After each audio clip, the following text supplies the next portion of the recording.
Are you a brewhead? I'm a brewhead. Are you a brewhead? I'm a brewhead. Y'all are brewheads? Yeah, we brewheads. So pour a glass of craft beer, we can do this. Yeah.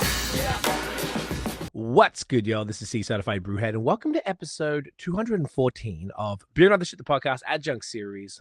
This evening, folks, we are heading to just outside of Ottawa, and this is a brewery that I was put onto, I want to say, right in sort of like the middle of the craziness of our 10th anniversary in maybe April-ish. Though, these guys have quickly become, I would probably be confident in saying at this point, they're my favorite discovery of 2025. From the beers that I've had from these dudes, it's been so good and so unexpected. I felt like it came out of nowhere. So I had to reach out and be like, please come and talk to me. I'm very excited to do it. These guys are the crispy lords of the region. I need to get I actually still don't know. I can't wait to ask them how the hell this happened. What's going on? Why isn't everybody talking about this shit? I'm sure maybe more out than I am aware of, but yeah, if you don't know about these guys, check this out because you're going to need to know. So folks, let's get into it. Please welcome. Oh, let me get this nice and clean here. Here we go. We do that. Please welcome Hugh and Nate of Colbert Brewing in the building. Wow. Oh yeah. We bring it all out. Fellas, welcome. Thank you so much for hanging out. Thank you. Yeah, thanks for the intro. Oh man, I mean it. Like it's tripped me out how crazy it was. Did you? So you please remind me. So you guys met my co-host Nate. Is that right somehow? Yeah. I think we just kind of reached out, and I know you guys are all about the Peacharine and stuff, and we had just brewed a lager with Peacharine, so we reached out to Nate and said, maybe you want to taste this lager. And he was probably like, yes, please. Okay, Yeah, so yeah, I remember meeting up with him, or he shipped them out to me, or something. Maybe when we did, because I think you guys met him around the time of our 10th anniversary. Yeah, I think it was a few weeks before the actual event. Yeah, it was like April sometime probably. Okay, all right. So I think that's why it took me a while to get into it. Obviously, you can imagine that time was pretty bonkers. We had 40 collabs. The shit was crazy. So I had a lot of catching up to do after the fact. So I was, catching up with all the beers. And when I didn't know that lager was dry hop with Peacharine. That just blew my mind. And I was just, I couldn't believe it. I could not believe how good they were. And I felt like maybe Nate didn't know, or we were just so busy that maybe he didn't get a chance to tell me from what he'd had. To the point where I didn't remember the story of how I got this beer. I didn't even know. Everything was kind of a blur. So all that to say, as I drank the beers, there was 4 beers. I know I didn't get a chance to crack the, there was a bottle, like a farmhouse, I believe. Yeah, the Saison, yeah. The Saison, so I'm excited to try that. But I think there was 2, there was an XPA, I think maybe the other 3 were lagers, and maybe there was the Peacharine dry hopped. Might have been a dark lager or something? Yeah, Czech style dark lager. And the K7S. And the West Coast Pills. Yeah. Yep. So which we're going to have tonight. And I was just like, this is out of control. And then I saw you guys on tap at True History. Yeah. And I think it was for their anniversary? It was their Crisp Day in May, the Canadian Pilsner project. Yeah. And I think that was, yes. Okay. I went not too long after that. And then so I'd been exposed to you guys via Nate. And I was like, cool, aware. I have it. It's in the fridge. Boom, I'll get to it. And then I went there and I'm like, oh, okay. This is interesting because obviously, True History got a rep and they're not going to put just anybody on tap there. So I'm like, the dots were connecting for me type of thing. Just wanted to paint this picture before we get into everything. So yeah. Then I tried the beers and I'm just like, shot you a message, and immediately I appreciate you guys being down straight away. So thank you both for being here. I appreciate y'all a lot. Yeah, of course. Yeah, thanks a lot for having us. It's great. Literally any excuse to get together with somebody and drink beer. Hell yeah! It's what we're all doing this stuff for. I love it, and particularly you guys making this glorious stuff. So we're gonna start with your flagship tonight. Yeah. So this is Madawaska. It's a Czech style Pilsner. So this one was the first beer we ever brewed, also the first beer we ever dumped. But the story behind this, I guess, would be, when I was working my previous job and starting this on the side, I was able to kind of contract brew at that location. Okay. So we had brewed our very first batch of this Pilsner. And then that Direco storm came through in 2022 or whenever that was. Mm-hmm. Took out the power, the fermenter heated up, we wound up dumping it, and then wound up opening with our hazy pale ale instead. But Was that, as a contractor, was that on you? Like, as in, no, like, luckily not. No, they were, that was an insurance thing, I think. thank God, I was going to say, because I had never thought about that. Like, what if something goes wrong that it's not your direct fault? Like, you know, Yeah. and obviously, No, those I contract never batches thought of on that you. either. Yeah. Yes. The last thing you really want to have to deal with. Yeah, exactly. Yeah, but this beer has gone through many different iterations over the years. Okay. Since we obviously opened, well, we opened in January 2023, so we're coming up on 3 years. Oh, wow.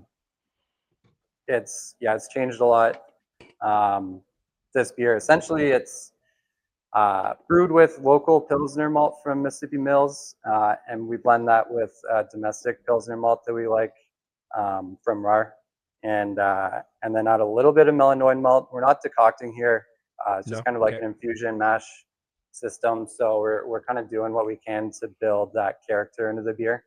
So a little bit of Melanoid malt, a little bit of wheat to build a little bit of body too, because I find it can be a little bit dry. So we're adding a little bit of body with the wheat. Again, the wheat comes from Mississippi Mills Malting in Pakenham. And then it's pretty standard 90-minute boil, saws. We add a little bit of like a bittering extract. Okay. And then, fermentation's not too complicated either. Right now, I think this beer is about 8 to 10 weeks of tank time. Okay. And then, package it. Pretty simple. 8 to 10 weeks is a decent amount of time as well. Love it. Gentlemen, Yeah. great to meet you guys. I will Cheers, see you again man. anyway. Thank you. Cheers, Yeah. fellas. Nose is great. Hell yeah. But So this is your fave? My biggest struggle with this beer has been saws, getting Okay. like a consistent supply of that. And I think when we first started making the beer, it was like 4% alpha, and then the next crop year it was like 1.7% alpha. So we're using twice as much saws to get the same like IBU level, which was tricky financially mostly. Yeah. So then we started using the extract to make things a little bit more consistent. And then again, using the local malts and stuff that we use. There can be seasonal variations and stuff that affect like small maltsters a lot more than like a big malt house in the Czech Republic or whatever. So there's some seasonal variations there too. So it's been interesting to try to like, I don't know, keep this beer consistent when you're juggling like that kind of thing. Yeah. Especially on a small scale too. Like there's a lot of manual stuff going on with their brew house. Yeah, I can only imagine. And I've heard that a bunch about the local malt. It's a little more, just sort of like, touch less consistent overall, just by nature of it. So yeah, I then mean, it's like any business, right? Like if you're a small like craft producer of anything, like there's going to be variations, and I like it because it adds an element of like uniqueness to the beer. Yeah. I don't know, but yeah, it can be a challenge to make something consistent because like our customers expect consistency from a flagship, right? So That's true. it's just kind of balancing that. That's part of the reason why we blend with the domestic Pilsner malt. Okay. Just to just get that in there.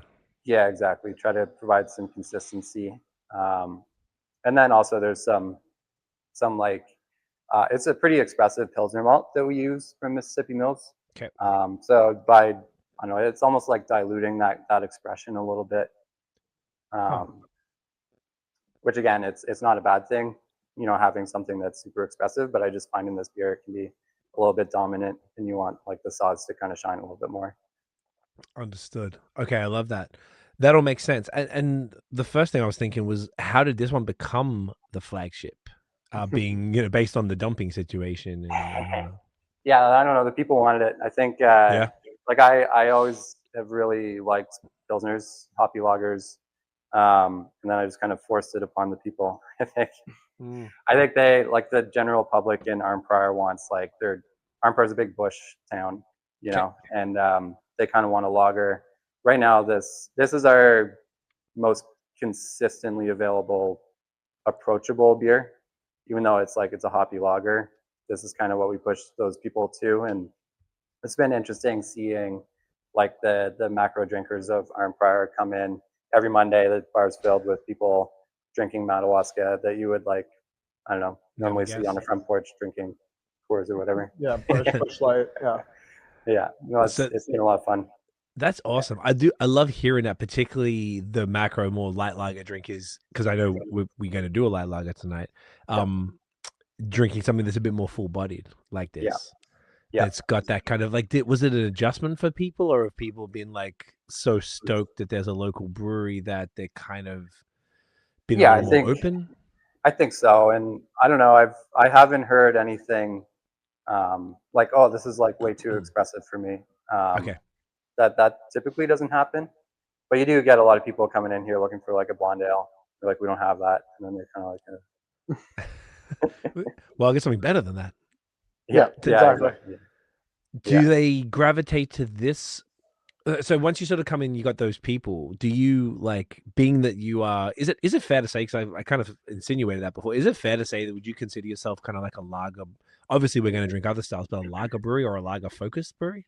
Yeah, I think we're lager focused. I don't know, when we opened, we were I thought of it as like a 3 kind of pronged approach, which was IPA, lager, specifically like hoppy lager, and then farmhouse style ales. But nobody really bought the farmhouse style ales. So we brew a lot less saison, grisette, and stuff than I had anticipated. Originally, we started out with a hazy pale ale, this pilsner, Belgian style table beer, and ordinary bitter as our 4 core brands. We dropped the table beer and then replaced it with the West Coast Pils that we'll taste. Gotcha. Okay. So those would be our 4 core that we always have throughout the year. Okay. And then we'll have a few series and a few seasonals wrapped around that. Yeah. Right, but those 4 are always around. Okay. So when the folks are coming in and asking for a blonde ale, and being that you have so many things that they would recognize as a blonde ale, even though technically it's a lager, what do you do? Do you hit them with this? Do you hit them with the light lager? Do you sort of give them little tasters? What's the vibes? Yeah, we'll give them tasters and stuff, but typically if we don't have a light lager or something, we'll push them towards the Madawaska. We'll periodically have a light lager. We did a rice lager a few months ago, and that was the fastest selling beer we've done. Really? It sold out, I don't know, a week and a half. Jeez. For a lager, that's going to be pretty wild. Yeah, it's cool, but it's also we spent 8 weeks making this thing, and now all of a sudden it's gone. And you got to fill that out. Yeah, it's a little bit easier when it's a 3-week beer, 2-week beer or something. But 8 to 10. Yeah. Normally Madawaska, sometimes light lager or something. And there's a bit of a mob mentality, and our regulars push that product for us. If you walk in, everyone's got these mugs, everyone's drinking Madawaska. You can just tell that's what people are drinking. So we don't have to sell it too hard. Yeah. Everyone's drinking it already. Yeah. So. Gotcha. So it shows that, hey, if the crowd's all enjoying it, then maybe if they come in a little reluctant, then they'll be like, oh, well, let's give it a crack. And it tends to go over well. Okay, good. I was just curious because I always find that the gateway kind of conversation is always interesting. Because there's different, so many different things. There used to always be craft lagers at the gateway, but then, then there's the non-beer drinkers, and there's a million ways. You give them some haze, you give them some fruited sours or something, and it's a whole other way. But I'm always curious to the macro lager drinkers and what they would sort of, because to them, this is a hoppy ass beer. Obviously to beer nerds, this is a delightful, not so hoppy, type of exactly. in comparison to what we're all drinking. So, that's fascinating. Okay, I love it. This is killer. Now, if people want this one, obviously it's available year round at the brewery. Is this do you distro this one at all? No, we don't really distro. No, we're mostly just taproom. We do some bars and restaurants and stuff around the Ottawa Valley and Ottawa a little bit, but that's essentially it. We probably have, I don't know, 15, 20 accounts that take our beer regularly. Okay. But other than that, we're pretty small. We're 85-90% taproom. Gotcha. Okay, I love that though. That's a cool way to do it. Keeps it under your control, and the faces of all the people. I asked that somewhat selfishly because I don't know if you've heard. There's a store called Durand here in Hamilton. It's like yep. So we talk about here a decent amount, and he typically listens to me if I suggest something. So if I was to text him after this and be like, hey man, like could someone out this way? And there's also Mark at Sidewalk in Waterloo and stuff like that, like if they wanted to do that. So I'm also asking in case there's any other stores that I'm not aware of that are listening and want to get it, even if it's like, you know, just a few cases of some different SKUs. Is that a possibility for them? Yeah, for sure. We could figure it out. Yep. Yeah. Good to know. Love it. Because there will be text sent. Okay, beautiful. Love it. So let's get, hey man, I want to see it out here because I feel like it's too. I've been since I moved. I've been here 3 years, but I just been kind of throwing different things at him, and he always had like good crispies in the fridge, but it was more IPA focused. I've been, you know, just say, yo, get this, and he's been doing it. I'm seeing the crispies are just empty a lot, like they're moving. So I think that's encouraged him to get more. And you got a Luca tap in the bar, which is attached to it now as well. So it's Nice. Right. There seems to be an appetite for it, and particularly like it's like cooler. I imagine if you're out here, and you know maybe it's 4 or 5 hours to get up to where you guys are at. It's kind of like, well, I mean they can order online, but if they don't know about you and they walk into this fridge and the fridge is already co-signed to them to like if this person's the curation is already on point and they see something in it that because it happened to me. I saw Sparrow from Cambridge in it, hadn't heard of him. Trust Chris. I was like, let me cop that, and it was fantastic, just because I trusted his curation. So all that said, I think it's like a great way for brewers to kind of breach into, I don't want to say new markets as much, but you know what I mean, just sort of get a bit more awareness. And for sure. People travel, and if they're coming up to Ottawa, I might be like, oh fuck, we're driving up, let's just swing right on by, you know. Yeah, for sure. Like we're a pretty small, like newer company, so like no one's heard of us. So all of that little stuff is kind of helpful, I imagine. Yeah, like, for sure. Yeah. Kind of put in just in front of people from tastes that already like agree with. So I love that. Okay, beautiful. That makes me happy. So let's get into your beer histories. I'd love to know, whoever wants to go first, like how you both got into beer and sort of all the different things you've done throughout your beer career, and then we can get into the kind of the formation of the brewery. You run the show, so you go ahead. Okay. So I was going to school at the University of Guelph for food science. Nice. And started homebrewing there. It was really shitty, and part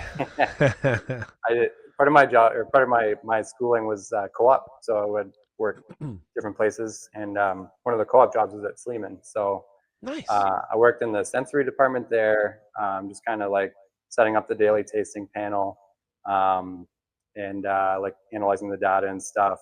Tasted, 10-minute-old PBR every morning for like 8 months. It was pretty sweet. And but I was able to bring like my homebrew into the panel and have these like experience like the brewmaster at Sleeman would taste it and be like, this is what's wrong with your beer. So that was pretty cool. Sick. And then when I was there too, I applied to brewing school.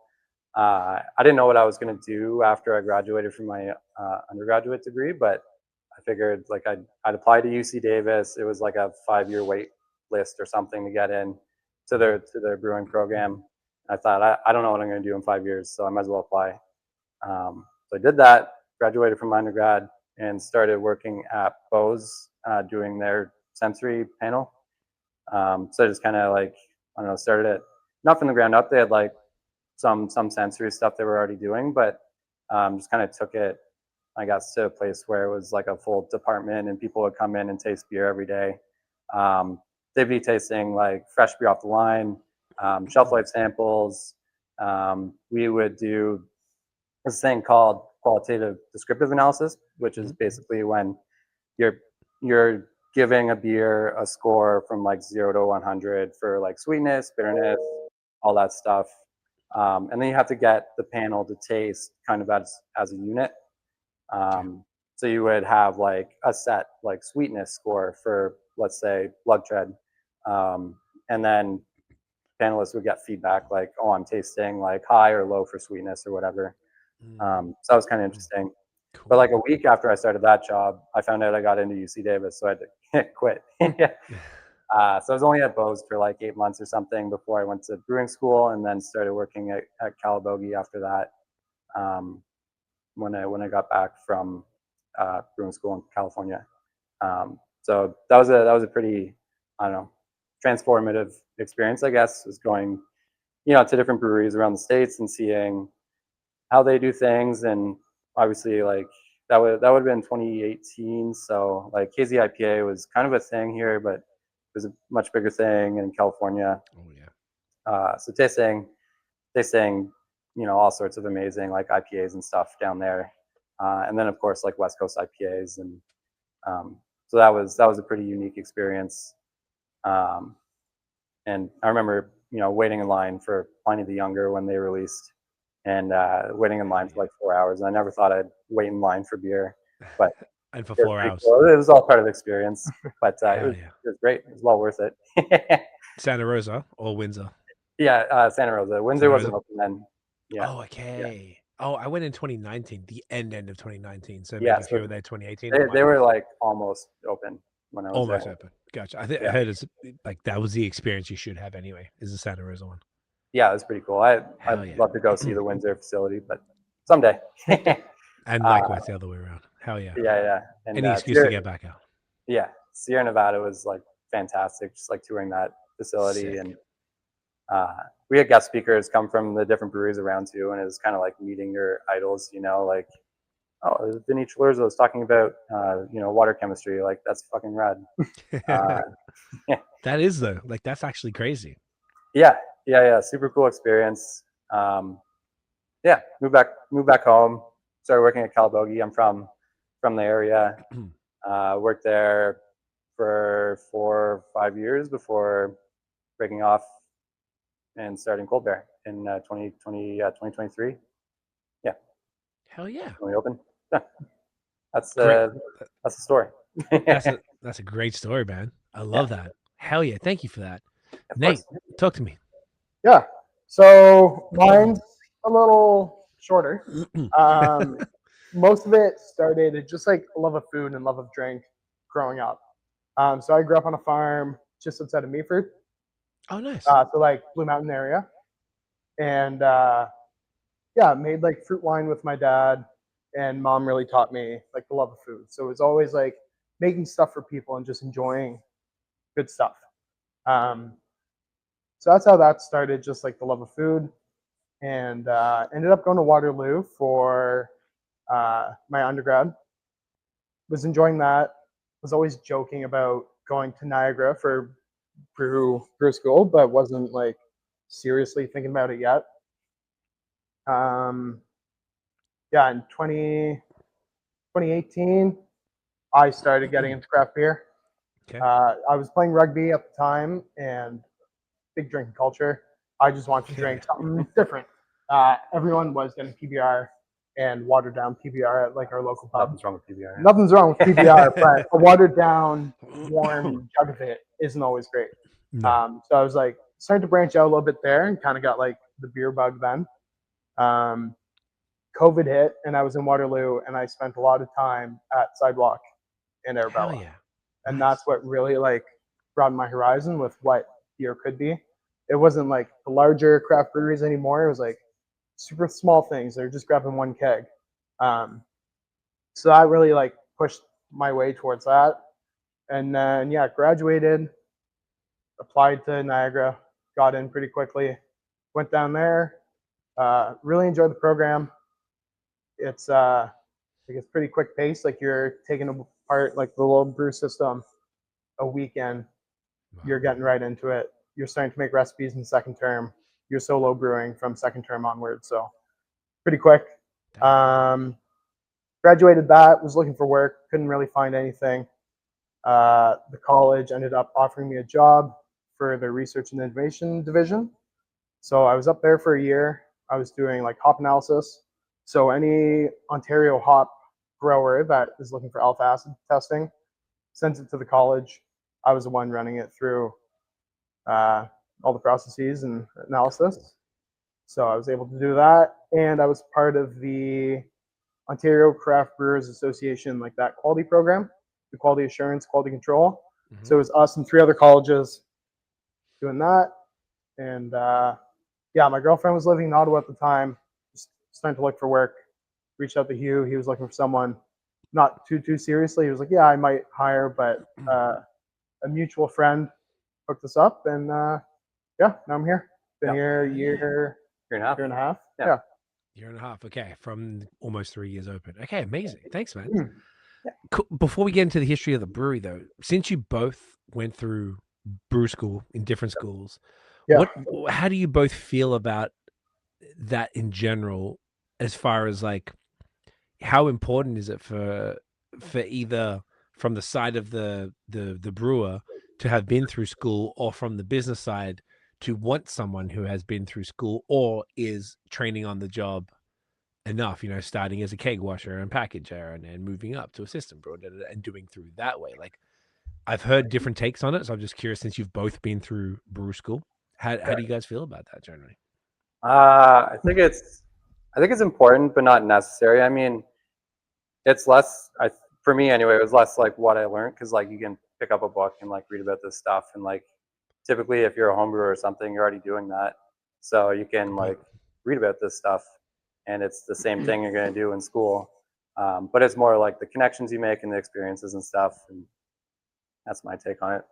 Yeah. Gets your foot in the door too. Like it's easier to get a job if you have you still have to work your way up. You still have to start washing kegs, but at least you can start washing kegs. I don't know. That's my Yeah. Yeah. Yeah, I think it's like it gives you a real good base. My experience at the college, it's like it's really what you put into it. You can easily like get by and not do a lot of work. We like our class was pretty notorious for just like pushing CIPs aside, and there was one guy who was really good at it, and he'd always do it. But I mean, that's not part of the job. Like you got to do all of it. So we kind of like shot ourselves in the foot for that with everyone, just in that aspect. And then there's other people that prefer to do other things, and that's fine. But it's a good time to try everything. Because from graduating, some people go directly into sales, and that's all they do. Some people go to a large brewery, and they're just on a canning line. Like we get to experience all of that at the college. You kind of find what you enjoy doing before even getting into the workplace. But yeah, I think it's a good base. But I think in the industry, it's really your work ethic and your passion that gets your foot in the door and gets your career going. Gotcha. Yeah. Okay, that's good. That's good context. Would you guys hire like if someone went for the job, say there's one person who went to brew school and one person who didn't, would that impact the decision? Probably, honestly, probably not. Probably not. Okay. More so like, I don't know, the industry, like especially in a brewery like this, like I would see Nate more than I see my wife, so So you gotta it's be more cool. about like how you get along with someone and like Right. their work ethic and stuff. Like you can be super educated but kind of a jerk, and you don't want to hang out, you know. That's a good point. Okay, so it's kind of almost like any other job, really. Like it's Yeah. kind of vibes to a degree, culture sure, yeah. fit. Yeah. All that It type might of stuff. help fill the position, but it's not like the end all be all. It's not like, oh, they went to school, they didn't. It's more of Right. So Yeah. it's like a plus. it's a plus in a long list of, you know, questions. Yeah. Gotcha. Okay, cool. I'm always curious because we got. I don't know if you guys have heard. We have a non-profit called Link Up that we have with Sankiem dudes and stuff. So we got a scholarship, one in a college in Sherbrooke in Quebec and one at Niagara College and stuff. So we went down for that. They do the Project Brew. Project Brew. Yeah. Yeah. So we How judged was that. that experience? Did Dude, it you, was did sick. you enjoy it? Yeah. Yeah, really enjoyed it, man. Like, I didn't have the highest expectations, and I think that was good because I judged homebrew contests before, and I know I'm absolutely not comparing it to that because I know these are trained people who are going, spent money and gone through a program. But I was like, okay, it's gonna be interesting. So I not like they weren't necessarily types of beer that I would always drink, but they were some of the most creative beers I've ever seen and tasted. Not a single one was even like much less than kind of great. Like they were all fantastically well executed. Some of the more interesting concepts I don't even know would get across the line on an actual professional brewery because I think they might just be a little too zany to sell.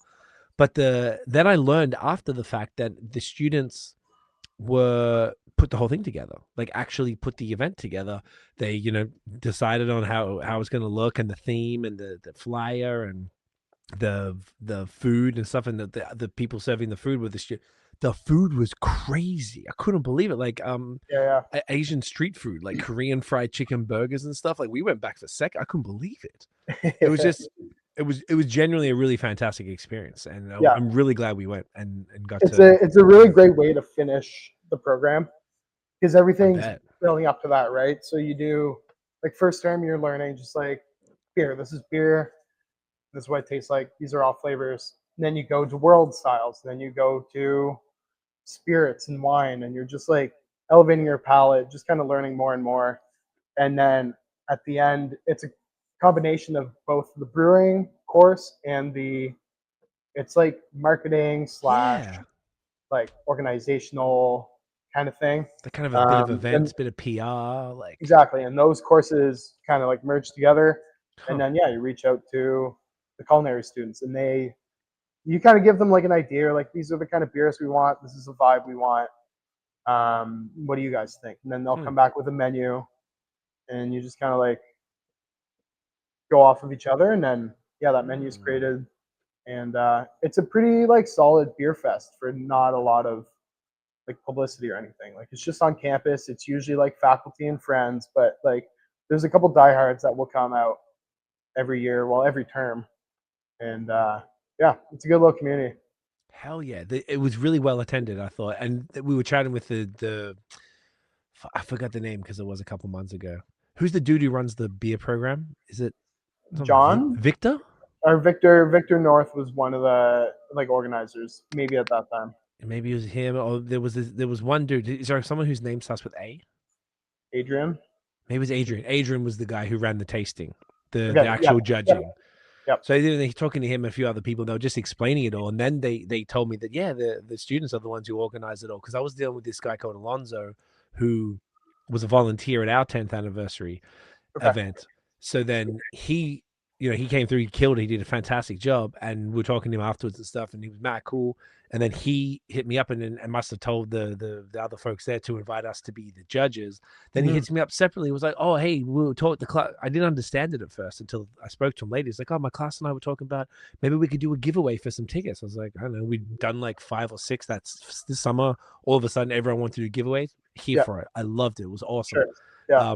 Worked well for the event, worked well for us, worked well for the winner. Boom. So I was like, cool, but I didn't put 2 and 2 together. That I was like, why is he hitting me up? I thought he was just brewing beer, but then I heard at the event that the kid they did all of this. I'm like, man, I don't want to say kids because they're all grown adults, but yeah, just very very impressed, and I could see.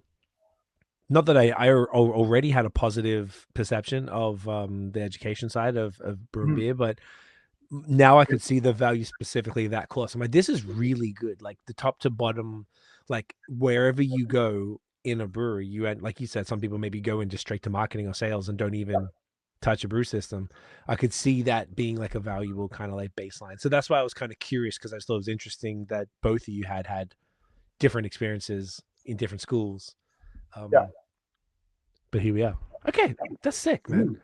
Thank you guys for that, because it's cool. I also say that because I would imagine there's probably multiple sides. There's going to be the industry folks here who own breweries or who have the hiring decisions who'd be maybe curious about it, and then there might be people who are listening who want to get in the industry and wondering, hey, like these two guys, running a brewery here, like they went to school. Like, should I go to school or should I just try and get a job and sweep the floors for a bit and then work my way out? So good perspectives. I'm looking at the time before I was going to ask to get more into the history of the brewery, but maybe we should get to the next beer and then. Let's do it. Yeah, sounds great. What do we do the Leichtbier, the Colbert Leicht. Okay. Is that the light lager? Yeah, it is. Yeah. Glorious. I'm here for it. Go. And this one is not year round. Is that correct? That's correct. This is a seasonal. Beautiful. 3.5. Love that. Okay, I'm on now. When you say seasonal, is it like a fall seasonal?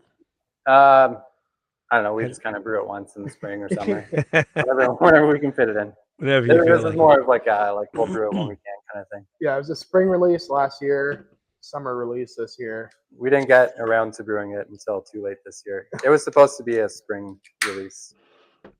We didn't have the tank space, so.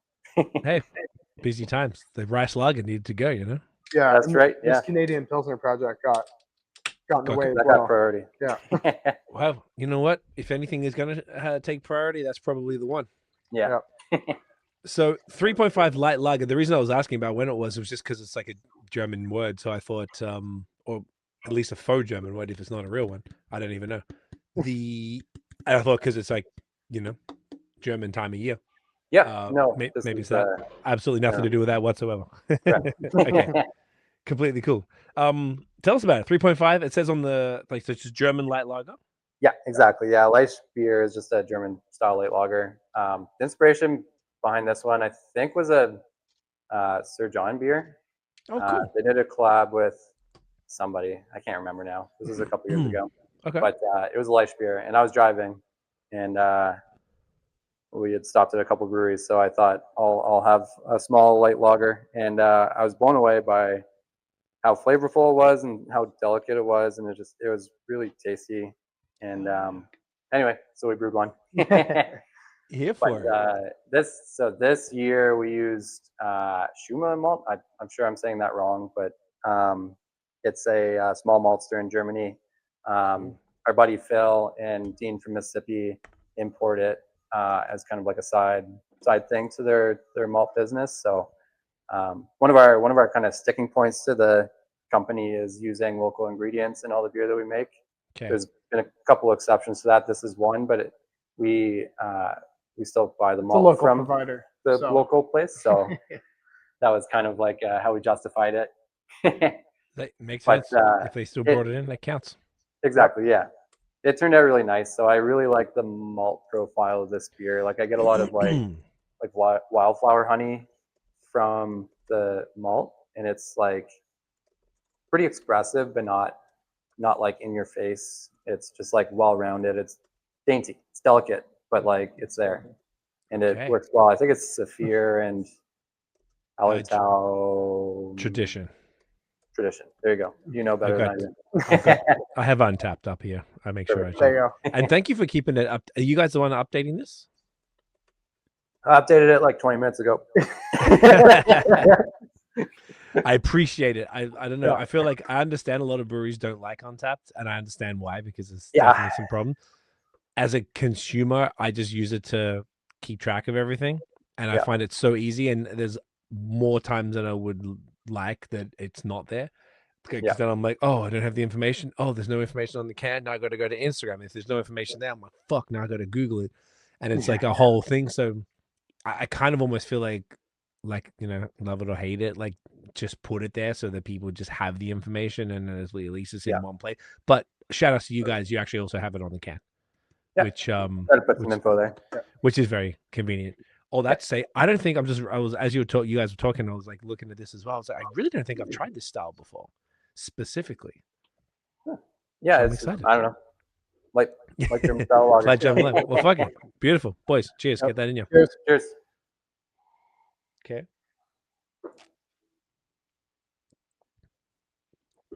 Leicht German lager. Yeah. Nothing what too it crazy. is. Exactly as described. Yeah, kind of like expressive but dainty. Yeah. Would you say something but dainty? Expressive but dainty. I'm writing that the fuck down. Expressive but dainty. I'm not going to take credit for it. Ah, there you go. 'Cause I would never ever steal your words. I would never do that. Thank you. No. Okay. So this is awesome. So it's kind of like, is the base like the closest? It kind of just tastes like a slightly lighter Helles. Yeah. Is that a fair thing, or is it a? Yeah, I guess so. Yeah. Yeah. Like maybe it's a little chewier than a Helles, because I kind of feel like those are like crystal clear, and I feel like the malt, maybe because of the Mississippi malt type of thing. Is it malted locally, you said, or they were just importing it? No, they import it. They're importing it. Okay, so that's got nothing to do with it. So this one's strictly Schuma. Yeah. However 100%. How you pronounce say it. Yeah. Yeah, Schuma. Schuma. I don't know. Yeah. Whatever, some German word. Yeah. Okay. Not Yeah, Varney. Yeah. It's like you can tell that it's a touch, but like a touch lighter than whatever. This is 3.5. So what's a Helles? Typically 4.5 to 5, I guess. Yeah. Something like that. This is like, can you say expressive but dainty? I don't know if it's perfect. I don't know. That should be on the descriptor because that's fucking perfect. Oh, I'll add it to the next batch. Yeah. Seriously, it's money, dude. This is it's fantastic. It's like floral. I feel like there's like almost like a touch of lemon or something in there. Yeah. It's Yeah, it's probably from the Saphir. Yeah, the Saphir gives like Severe? a little lemony Yeah. note at the end. okay. Yeah, there's way more going on for the style for the ABV.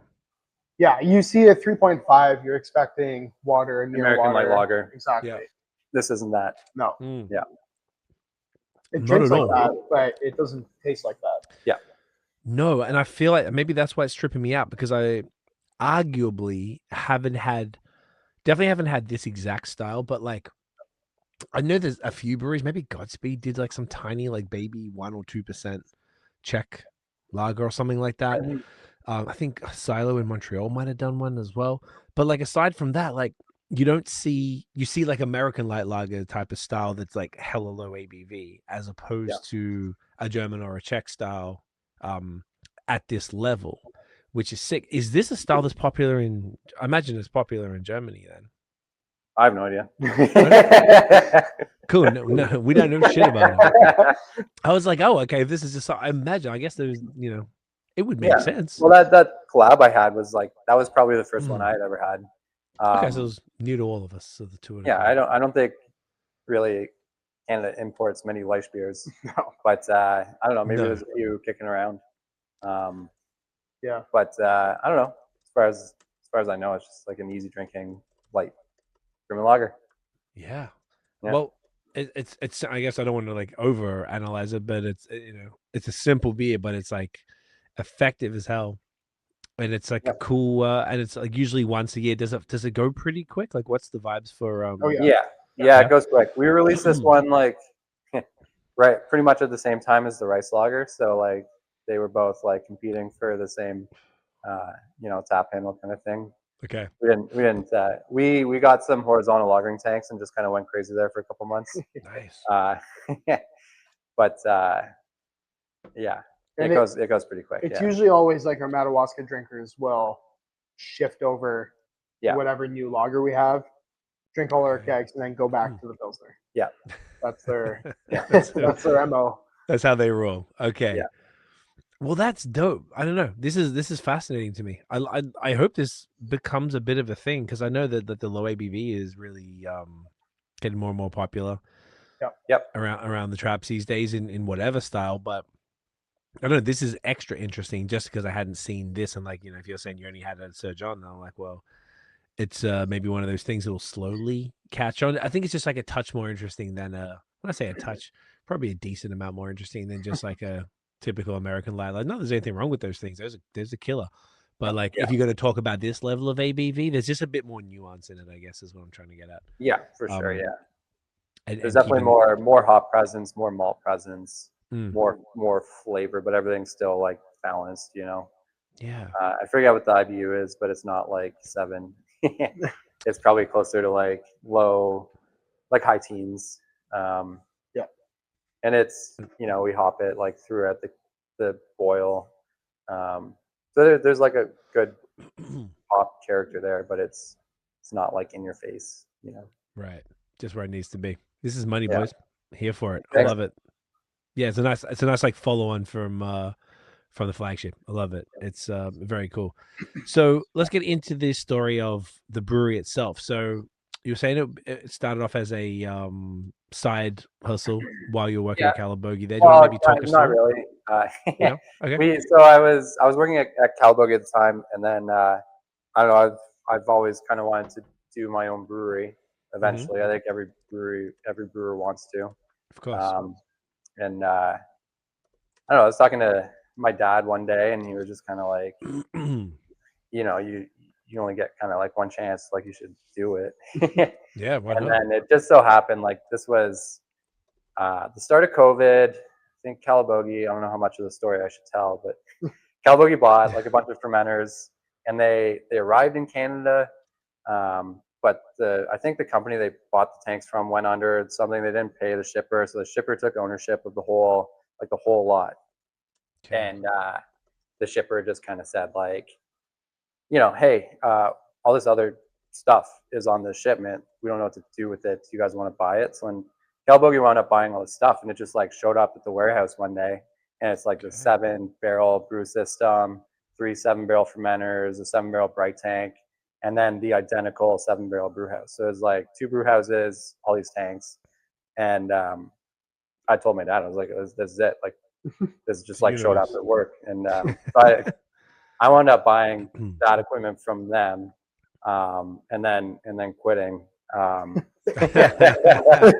But they were super helpful during the whole experience. Like, I told them like, hey, this is my plan. I gave them like a year's notice kind of thing, and found the location that we're in now.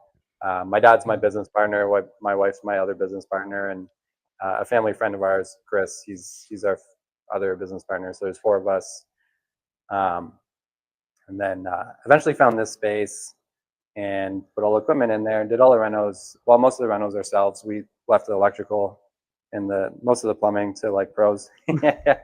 Probably a good idea. But yeah, there's this space that we're in now was a mini putt before we were in here. Okay. And they just kind of like left in the middle of the night and left like all their stuff here. There was like, I don't know, 8 pool tables, like all these little shuffleboard tables.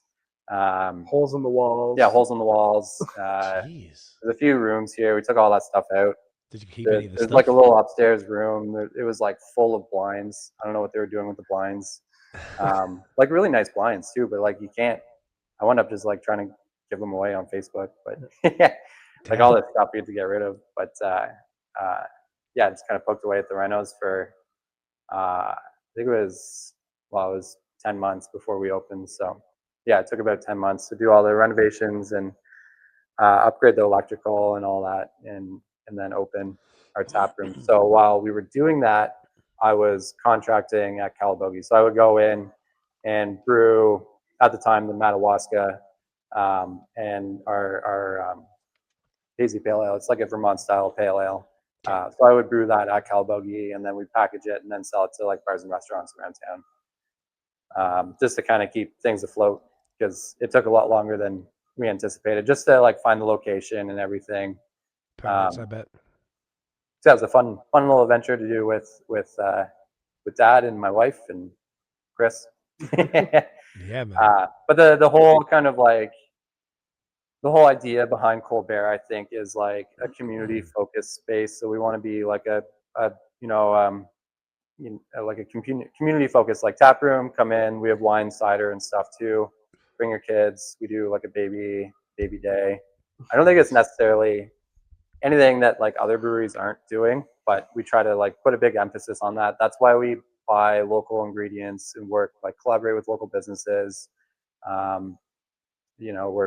Work with other like small local places to bring in like whatever elderflower or something, and just kind of focus this business around the community as best as we can.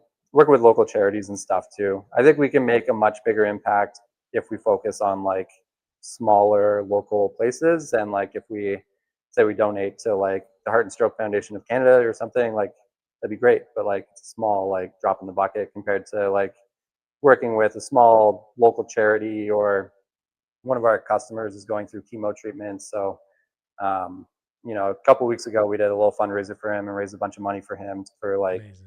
driving to Ottawa and parking and stuff, and just doing stuff like that is really what we're about.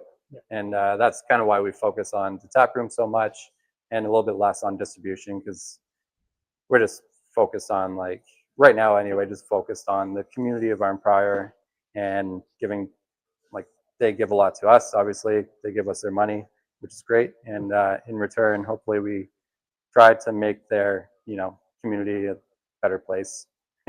Whether that's like sponsoring local teams or whatever, or just like supporting socially, or like supporting the local businesses that support us too. That's sick, man. I've heard a lot of people say that. I mean, that's amazing. I love that. It's a great story. That sort of like that neighborhood approach is kind of like, it's almost like there's two models. There's kind of like that, or like national type of thing. Yeah. It's like, it's kind of really it. So, and I feel like that's really going to be what's in this weird time that beer's in. Like, it's probably going to be the main thing. Are there any other breweries in Arnprior specifically? No, we're the only brewery in Arnprior. The closest one, I guess, would be like 15 minutes away. Another small hamlet village kind of thing. Yeah. Gotcha, but not specific. There's a handful. Yeah, there's a handful of little, teeny tiny breweries around, but yeah, we're the only one in Arnprior. Okay. Don't tell anyone else, because if somebody else opens a brewery in Arnprior, we're screwed. Well, it's a town of 10,000, right? So like, there's not much room for two breweries. That'd be like pretty like drastically different, and it's just that's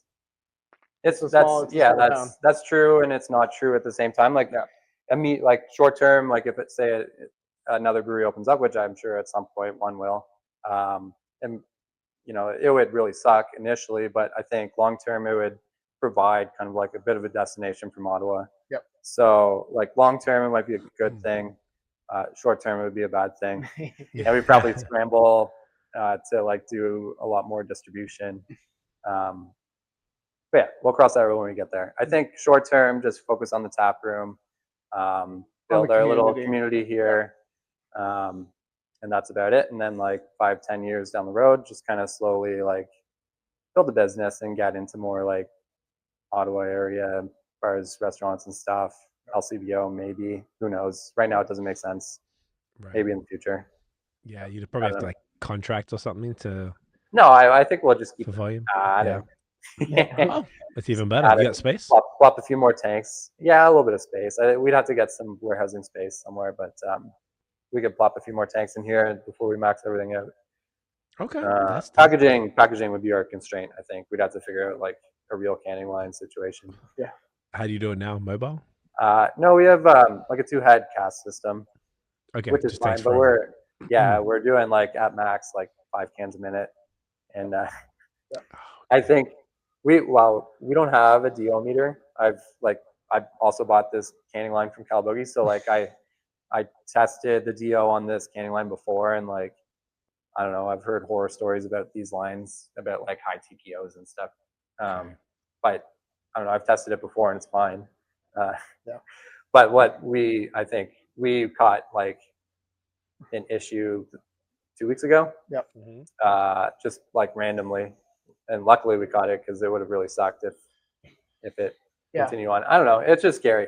It's scary. I don't want to see my beer like sitting on a warm shelf like 6 hours away for 6 months or whatever. And we do shelf life testing and stuff. Like Wednesday's actually our sensory day, so we went through and tasted a bunch of old beer today, and like our shelf life is fine. I don't know what our DOs are, but they're not bad. Yeah, the number might be high, but like the oxidation on the beers are standard, if not slightly better. I think as long as you're focusing on, let me know if like terms and stuff are getting too technical, but like if you're like when you're packaging, you have like the foam on beer, fob it's called. So there's like a little foam on top of the can. As long as you have good fob when you're packaging and you seam it well without like big bubbles, then your DO is going to be like pretty decent. But it's very manual, so like I trust Nate to do it. I trust me to do it, but like anytime Dad's packaging, I get a little scared. Make sure the fobs are good, Dad. Watch it. That's a lot of stress. Yeah. Does it help that a lot of does DO matter as much with lagers as they do with more hop focused beers? No, I don't think on mass like it really, like obviously like IPAs are pretty delicate, and I don't know, we've found some interesting things with our IPAs. Like our hop on hops, we'll taste later, it holds up decently well. But we brew our one of our other core brands is brewed with it's 100% like Ontario and Quebec hops, and that one oxidizes super fast for like no reason. So I think we've kind of like narrowed it down to like one hop in particular that I don't know if it's like there's like a metal ion or something, like maybe the fertilization's weird at this certain hop grower, and like the hops high in like manganese or something, but the beer just like oxidizes much quicker than like any other hazy IPA we make. But all that to say, yeah, the IPAs are a lot more delicate than lagers for sure. Yeah. Yeah, that would make sense. Interesting. Okay, that's sick. I like all that plan. I like the way that you guys are really like drilling down and focusing on local, and then having the package stuff that people can take home. Do you have an online store as well that people can order from, like anywhere in No, Ontario? we're just Yeah, No. there's like online like menu, I guess. Like people can see what we have, but you have to come to the brewery if you want to get it. To get it. Yeah. Would Yeah, you no consider? online shop. Okay. Is there any reason? Just curious as to. We wouldn't have, honestly, like we're a small like family run operation. We're stretched pretty thin. We wouldn't Right. keep it updated. Somebody would order beer that we just don't have because I didn't update the website. It'd be this whole thing, and it just like right now what we're doing is working. And like if we need to, like if we had the demand, then like yeah, of course, like we'll sell the beer. If somebody sends me an email, like yeah, we'll ship you beer. But it's just something that I know I don't have the time right now to like stay on top of. At some point we'll get into it, but we haven't gotten there yet. Yeah, like logistically right now we have 3 people that deliver. It's Hugh, like in the middle of the day. They'll just like get up and go, gotta bring these kegs. We have someone in like front of house that will do sales and like some deliveries. And then if it's like Ottawa proper, like I live in Ottawa, so I'll bring kegs like after work or something. Drop off a flat here, drop off a keg here. Yeah. We don't even have a company vehicle yet, so yeah, that's our like that's our logistics right now. So the Elantra is the company delivery vehicle. Just the end. yeah. Yeah, that makes sense then. Okay, I totally get it. Yeah, if it's not if it doesn't make sense and keeping it up to date is like because we ran our merch, our 10th anniversary merch through Shopify, and I hadn't really seen how it works before. And they have like a thing where if someone buys stuff, then it lets you buy the shipping label from them at a better rate. And you can go through, obviously Canada Post probably not right now, but all the different options you can choose, whatever. Yeah. And they're pretty reasonable, and it's kind of already like built into the price. So it already does it. And I hadn't dealt with that. I've done e-com in the past, but not recently. And that was this year. And I was like, damn, this is pretty fire. But I also understand if the website isn't up to date then, and particularly if you don't put, I guess you could put inventory numbers. You could put, all right, I'm willing to sell this much online. You could put it. Yeah. I'm only just thinking to diversifying revenue streams, but also very like your reasoning is extraordinarily fair. It's just because then you got to get packaging materials. Yeah, packaging and it's just like it takes time, and like I don't know. I don't want to offer a service that we can't deliver, and exceptionally. Yeah, exactly. I want to be able to deliver it, but it's not perfect. Yeah, I want it to be like a good experience all around for everybody. Like I don't know. We had a licensee reach out the other day from Orleans, and like they're on the other side of Ottawa. They're like an hour away, and like I can't get there consistently. I don't want to like Nate shouldn't drive an hour past his house every day to like. Or like drive, like I don't know. We just don't have a means to like consistently get beer there. So like my time's better spent in production than leaving 2 hours early so I can get across Ottawa to do one delivery and then get back home. Like it just doesn't make sense yet. Yeah. It's one of those things like you got to do it if you're gonna do it. It's not like you can like dip your toe in the distribution game and like do a little bit like. You got to get a van, you got to get a delivery driver, probably another like seller tech or something to like help package and clean tanks and stuff and like buy more tanks. And it's a big investment that like, I don't know, rather like just slowly, not there yet. Yeah, we'll get there. Yeah. But yeah, that was a send me an email and I'll ship you some beer. But there you go. That's the best way. I was just curious, particularly if there's, folks, what if there's someone in Thunder Bay or whatever who's like, fuck, these guys sound amazing. I'd love to try it. Yeah. They can message you and then figure out the details from there, how that can work. Okay, and the valley's beautiful. Like if people want to come visit the valley, they can. For sure. There's lots of great stuff to do. Which is optimal. Yeah. Yeah. Okay. I like that. I like that you guys are realistic and that, that is nobody can argue with everything you said. I think it's completely it. And you guys are worried about the integrity of the product. You're worried about the community around you, as opposed to growing the business at a bit more of maybe a rapid pace, haphazardly. Like you really want to do it with integrity and the best possible way. you can't be mad at that, man. Like, you know, like I was asking though, because say like Durand out here, homeboy Chris, he drives to Badlands and Third Moon every fucking Thursday, Yeah. like in the morning, and then has it in the fridge by like 1 p.m. on a Thursday, and it's not even available from Badlands or Third Moon until the Friday. And Right. he's a psychopath, so he's driving from Hamilton an hour plus to Badlands, and then another whatever it is from there must be 30 to 45 minutes to Third Moon, then another whatever close to an hour back to Hamilton again, round trip every single week, right? So he's crazy. That's how he does it, and I think he even drops off Badlands at Third Moon because Mark from Sidewalk, as you know, Nate is the GM at Third Moon, so then he helps him out. And they've got a little thing going on, but that's how they do it. Otherwise, how else are you supposed to get it? Because I think there's many breweries in your position that don't have that ability. But if there's somebody, say that bar you mentioned in Orleans, if they were willing to say maybe meet you in Ottawa whenever to do it rather than do that full additional hour drive, then it's a different conversation. But you know, maybe not everyone is down or is motivated to do that. Then you got the empty keg you got to figure out too, and then. I mean, I guess you just train it out, whatever. But still, I'm just always curious because I think this is like the business of the beer thing, the beer side that perhaps doesn't get spoken about as much, and people just like, why isn't it here? I'm like, well, you guys just pretty well explained why. Yeah, it's not so simple. The juice isn't worth the squeeze. And there's that because you got like, okay, well, what's Nate's hourly rate and what he could be contributing at the brewery versus sitting his ass in a car for 2 hours in traffic to drive a keg to get you what $150 or whatever it is. That's not even worth it. Much more efficient in production. Yeah. So it's cool. Oh, is there aspirations to get to that, or you guys aren't even thinking about that? I mean, I think sometimes pretty long term, and like long term, I think there's a lot of benefits to growth, and that fit in our kind of like ethos too. Like it would help our community of like employees if I could afford to like do more like fun outings or you know pay them more.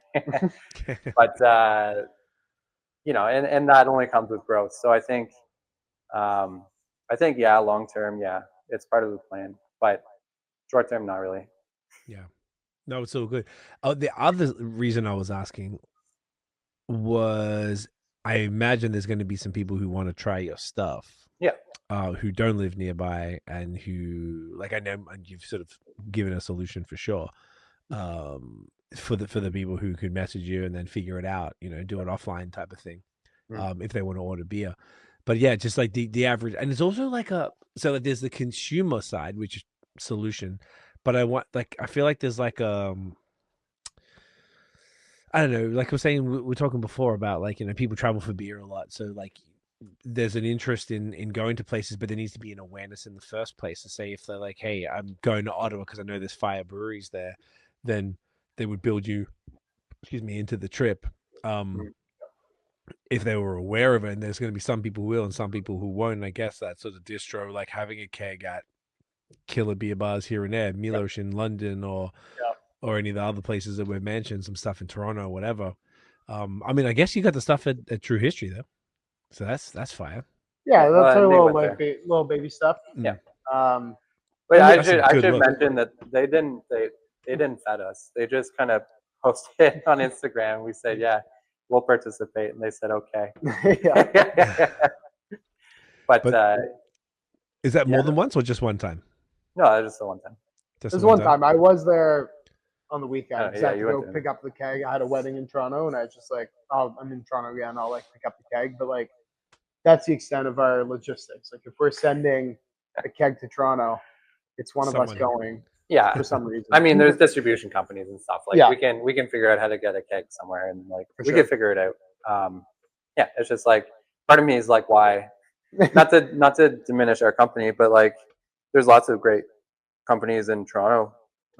It's like, why would somebody want our beer? But it like eventually, I think like eventually it'll happen. It's just we're getting there. Yeah. I guess it's like everyone always wants I mean, you're being a little humble there, but you know what it's like. Everyone always wants the shit that they can't get. Yeah. And it's like, if a beer, it's a good look for a beer bar, particularly when we're still living under the restriction of province. and hopefully that apparently is supposed to lift around spring next year, from what I'm Allegedly. Yeah. allegedly. Believe it when we see it. Fucking, we know bureaucrats, how they go. But And hopefully less fast. Yeah. yeah, exactly, like snail's pace type shit. But like in the meantime, it's interesting to, yeah, just as like, I don't know. I'm always looking at it from. I always think of like both sides, and you guys have given me many more reasons from the brewery side, which I appreciate a lot. I'm always thinking from the consumer, like looking about, oh, it'd be sick if I went to these bars. I'm like, oh, what's his Colbert? I'm like, well, I already trust Arabella Park. Like, if Ben put it on the list, I'm like, well, it's got to be there for a reason. It's not just there. They're not putting on any whack breweries at that place.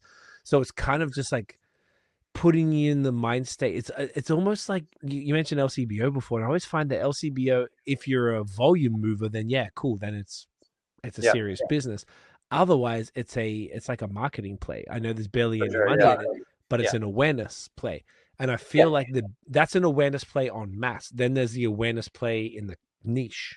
And those are beer bars, because you're preaching to the choir. You're not converting anybody with that shit, but you're letting people know, and everyone, like, you guys were new to me as of April, May this year, but now by that time you were 2 years old. Yeah. Now we're coming up on 3 early next year. So to me, I'm like, oh, Colbert's new, but you're like, yeah, we've been out here doing this. So it's but then to the point though, I'm trying the stuff. I got it in my hands, and I'm like, not only am I telling people about you, but I reached out because I wanted to talk to you guys and get the story. So there's other people, I imagine, like me, who would try the stuff and be like, what the fuck? Where has this been? And then you get mad. Oh, why didn't fucking someone tell me about this? And it's like, that's, you know what I mean? And it's more just, and that's, I'm saying that in the most complimentary way, that it's like, it'd be sick to see it in more places, because I think the reception would be very positive and would result in in-person visits, particularly when they're in the area. You know how beer nerds go. Like, I'm talking to so many people. I had a friend come back from Vermont, got me stuff. I was just in Albany there. Like, people who travel around all the time. It was like all in different places this summer. And you're always just visiting. You're up in Meaford, where you're from, Nate. Like, we're in, so Lovebird up there. Like, all the, and just, you're just moving around, and everyone's talking, and anyways, I think you've given me pretty good reasons where you're at right now, but I 100% agree with you. I think that if somebody from a beer bar wants to buy a beer, 100%. You'll figure it out. Yeah. Well, that's the thing, is like, there's like tooth and nail sending stuff across the province. Like, I'm sure we could reach out and figure out some kind of connected delivery. There's distribution companies, like Calabogie has their distribution company. Like, we can figure out how to get a tag on a truck. I'm sure we can figure that out. Yeah, it's like figuring in the egg. Like, do we start pushing it, or do we wait for people? Like, it's just like, what do we prioritize right now? And that's a good point. I would almost, that's a really good idea, because I know that town has a truck, and I know that all my friends, you leverage them, and they use the town truck, and that takes some of the costs away from them. So it's the same. Well, I say truck's probably van, but the same type of situation, which is like just doubling up, and everybody's benefiting together. Like, hey, so almost like contracting tank space, where you just like, hey, how about you take this, and then whatever. I think that's a great way to do it. It's just to because it helps everybody to do it that way. But it's almost like, I know I keep hopping on about it. I'm sorry. I just want to see you guys out here more. I think it's almost like, if you were going to do it, it would just almost be like, maybe for a special occasion, or for a special beer that you really loved, and would be like selective, and maybe like, hey, we've got 4 kegs, and these are the 4 beer bars we want to offer it to. Boom, boom, you reach them out, like, hey guys, boom, boom, and be able to kind of go from there. And maybe if there's something that Maddie and Tooth and Nail's doing, you can jump on, or Calabogie folks, and just like, and do that. But I don't know. I just want to see everybody win, man. I want to see you guys win. I think it's so cool. I think it'd be pretty cool, like, full circle, if I went back to Sidewalk and saw this beer there. For sure. Like early COVID, like, I remember walking up, there was a chalkboard, there's 20 beers on the chalkboard. You got it through a window. There was no stepping in, looking at the fridge. It was like, I want this. I don't know what this is. Give it through the window. Like, I think that'd be pretty cool if I went back, saw some buddies in Waterloo, and our beer's there. Yeah, for sure. Yeah. like Yeah, a nice little full absolutely. circle moment for you and stuff. Like, Exactly. and the thing is, like, Mark and Chris at Duran are both very like open as well. Like, I've sent a few people their way, and they've picked up their Mhm. stuff and been open, and I think it's been pretty well received in the in their fridges and stuff, and just diversified their offerings because those guys are busy.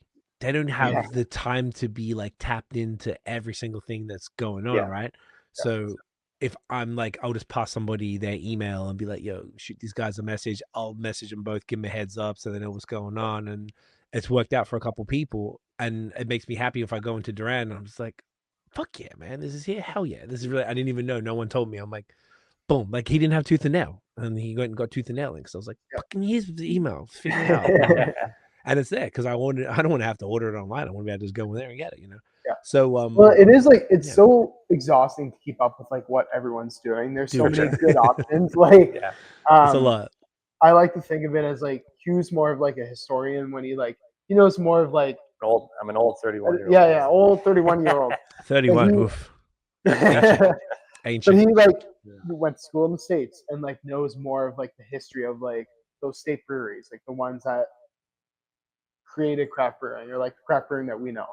Mm. I was influenced by Arabella and Sidewalk. Like those aren't established. Like they are established, but they're not They're like old 5 Sierra years Nevada. old, whatever. Exactly. Yeah.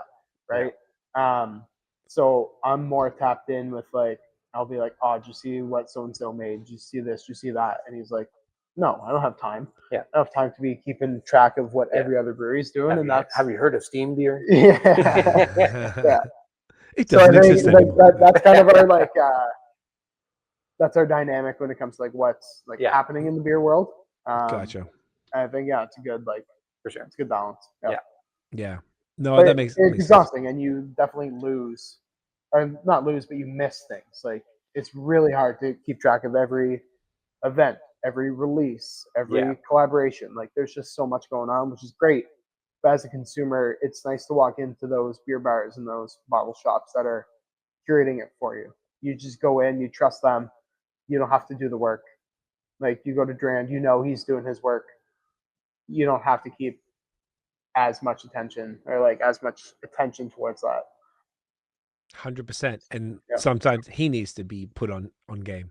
Exactly. Yeah. He does his best, but he's running a business. Technically, there's a cafe, the bottle shop, and the bar all at once. He's got a young kid. Like he's doing his thing. He's trying to stay on top of it, and it's going to be difficult. So I feel like they could benefit from being made aware of different things that are happening. And they, even from if you're running a bottle shop, you want to be the person who's curating the newest, hottest, like cool stuff. And if you're in Hamilton, there's this dope brewery just outside of Ottawa doing these incredible crispies that and you're discovering the crispies are moving better lately, then you're like, wow, well, it kind of makes sense to add it to the mix. Let's give it a crack. Let's do maybe even if it's a mixed case of like 12 and 12 or something, to have a couple SKUs, test it out, because I know he does stuff like that.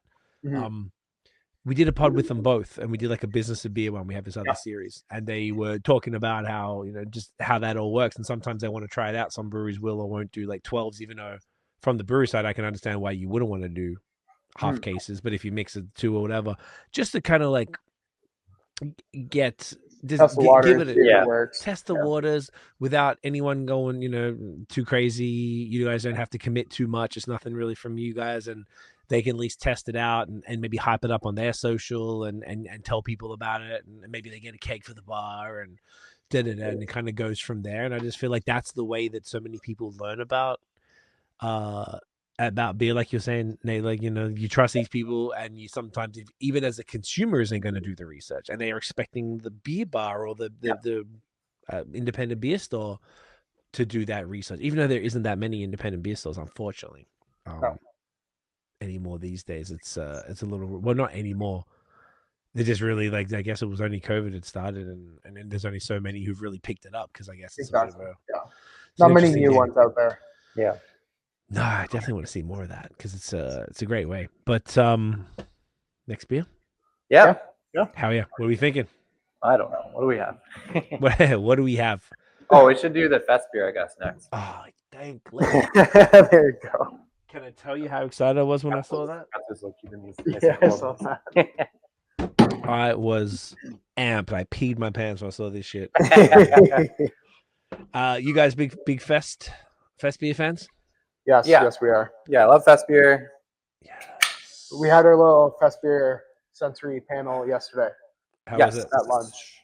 Good. It was good. We had 4 or It's pretty 5 different ones. When you from different breweries, Yeah, just to see what Yeah. others are doing and Oh, cool. compare them, and yeah. local or international? A little bit of both. Definitely, couple like- Americans, mostly local, like Yeah. Ontario ones. Yeah. Yeah.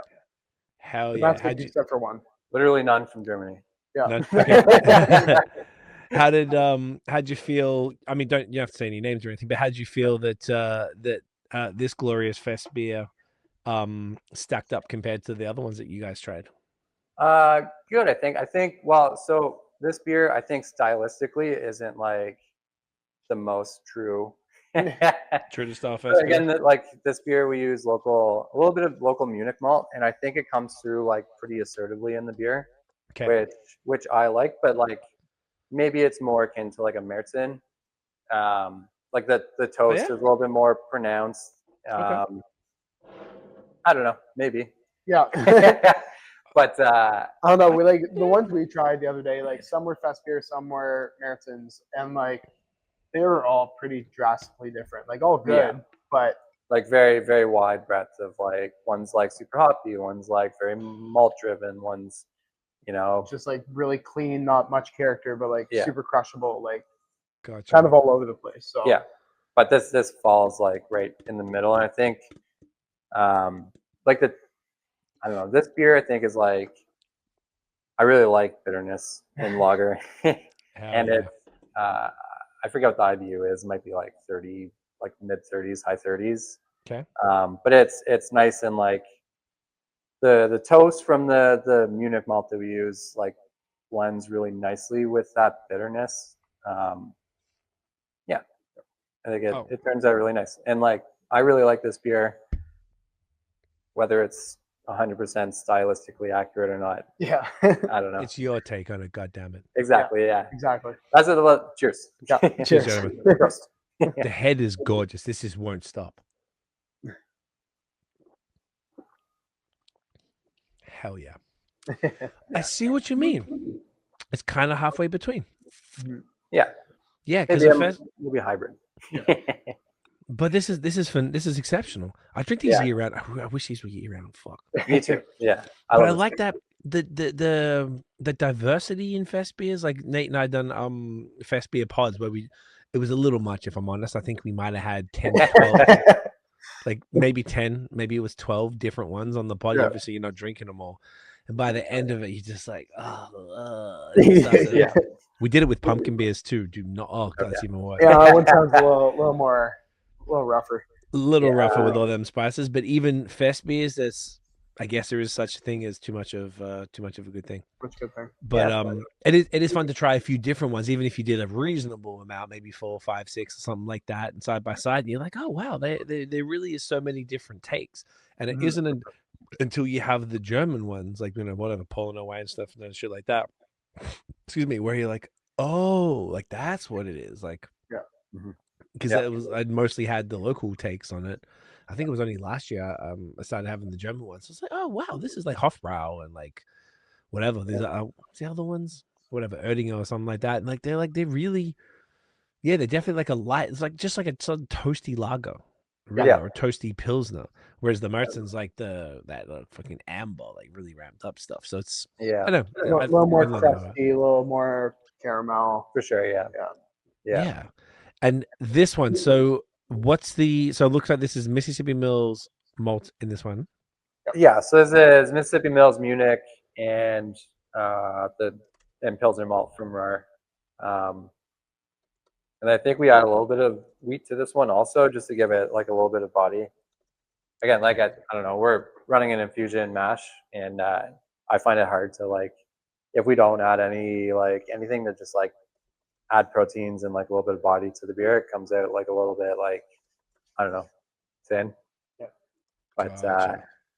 yeah, that's the grains, and then this one is Hallertau Tradition and bittering extract. Okay. That's it.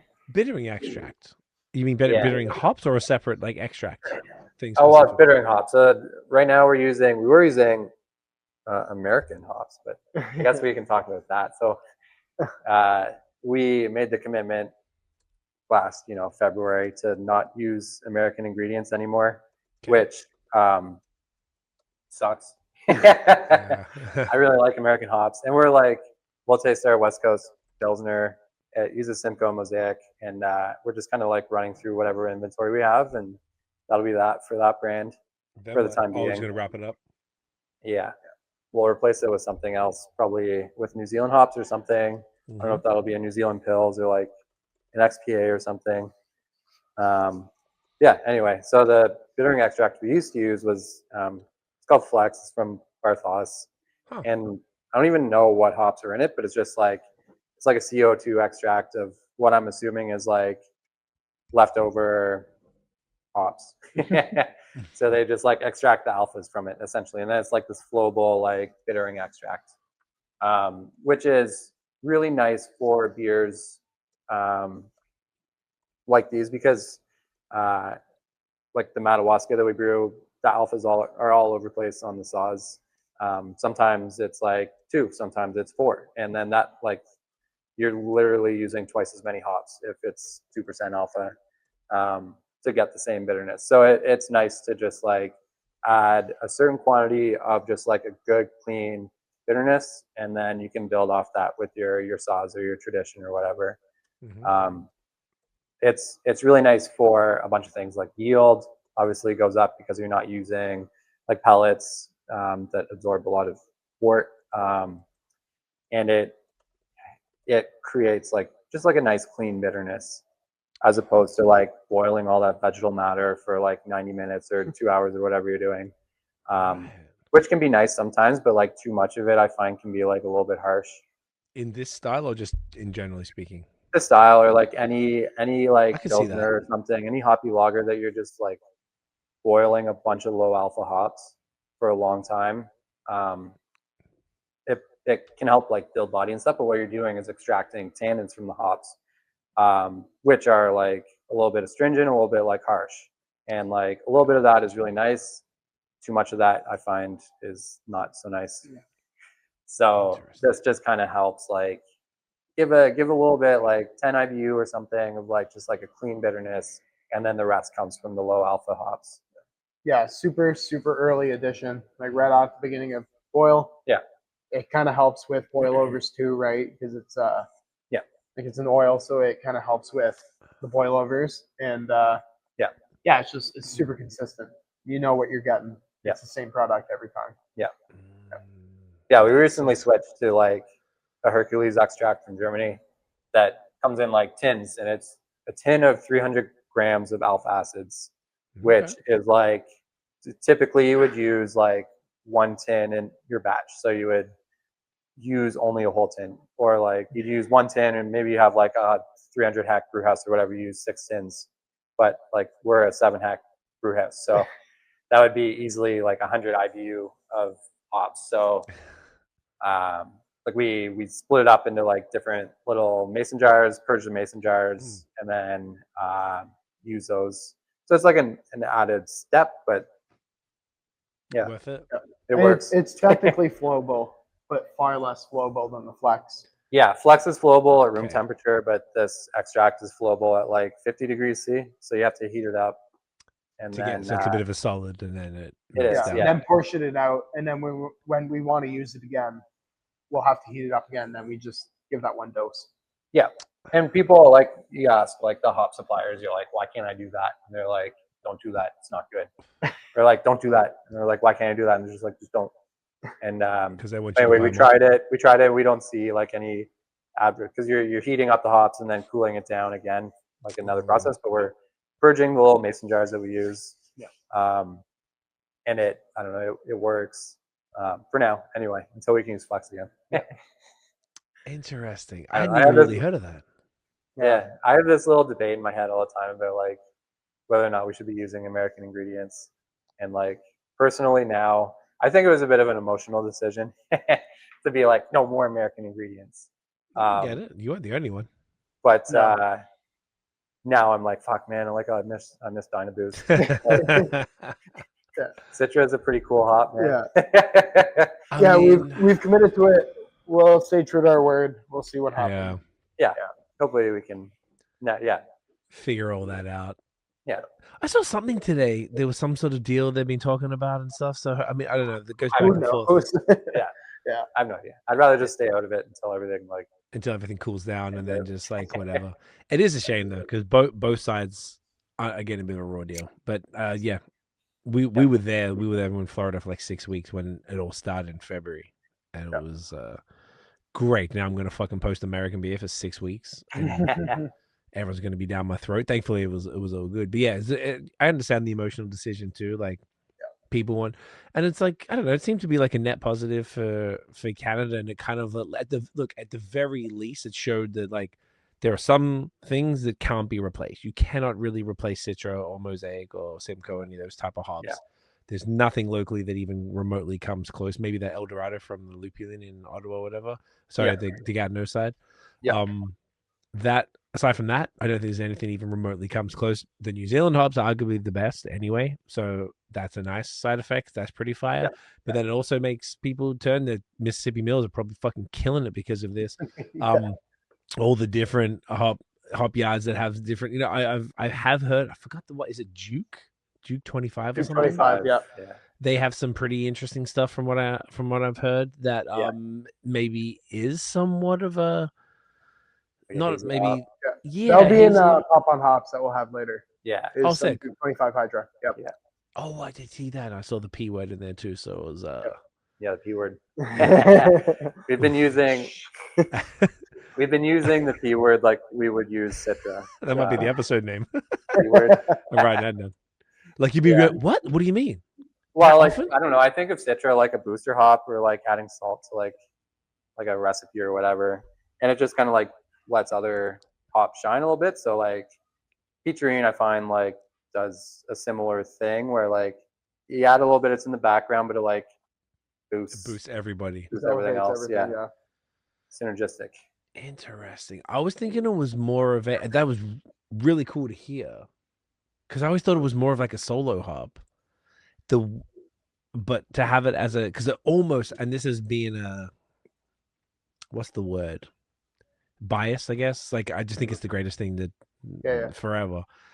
Having it solo in IPAs in your lager. The only one time I'd ever had that again was 2 years ago. I went to Treehouse and they had what I forgot what it was called, Trail or something. These little short cans of lager, and I got the Peacharine version. I wasn't even obsessed with it then. It was just like, oh, that's fun, and it was killer. And yours was probably the only the second lager I'd really had that had been dry hop with Peacharine. It was fucking awesome. It works so well.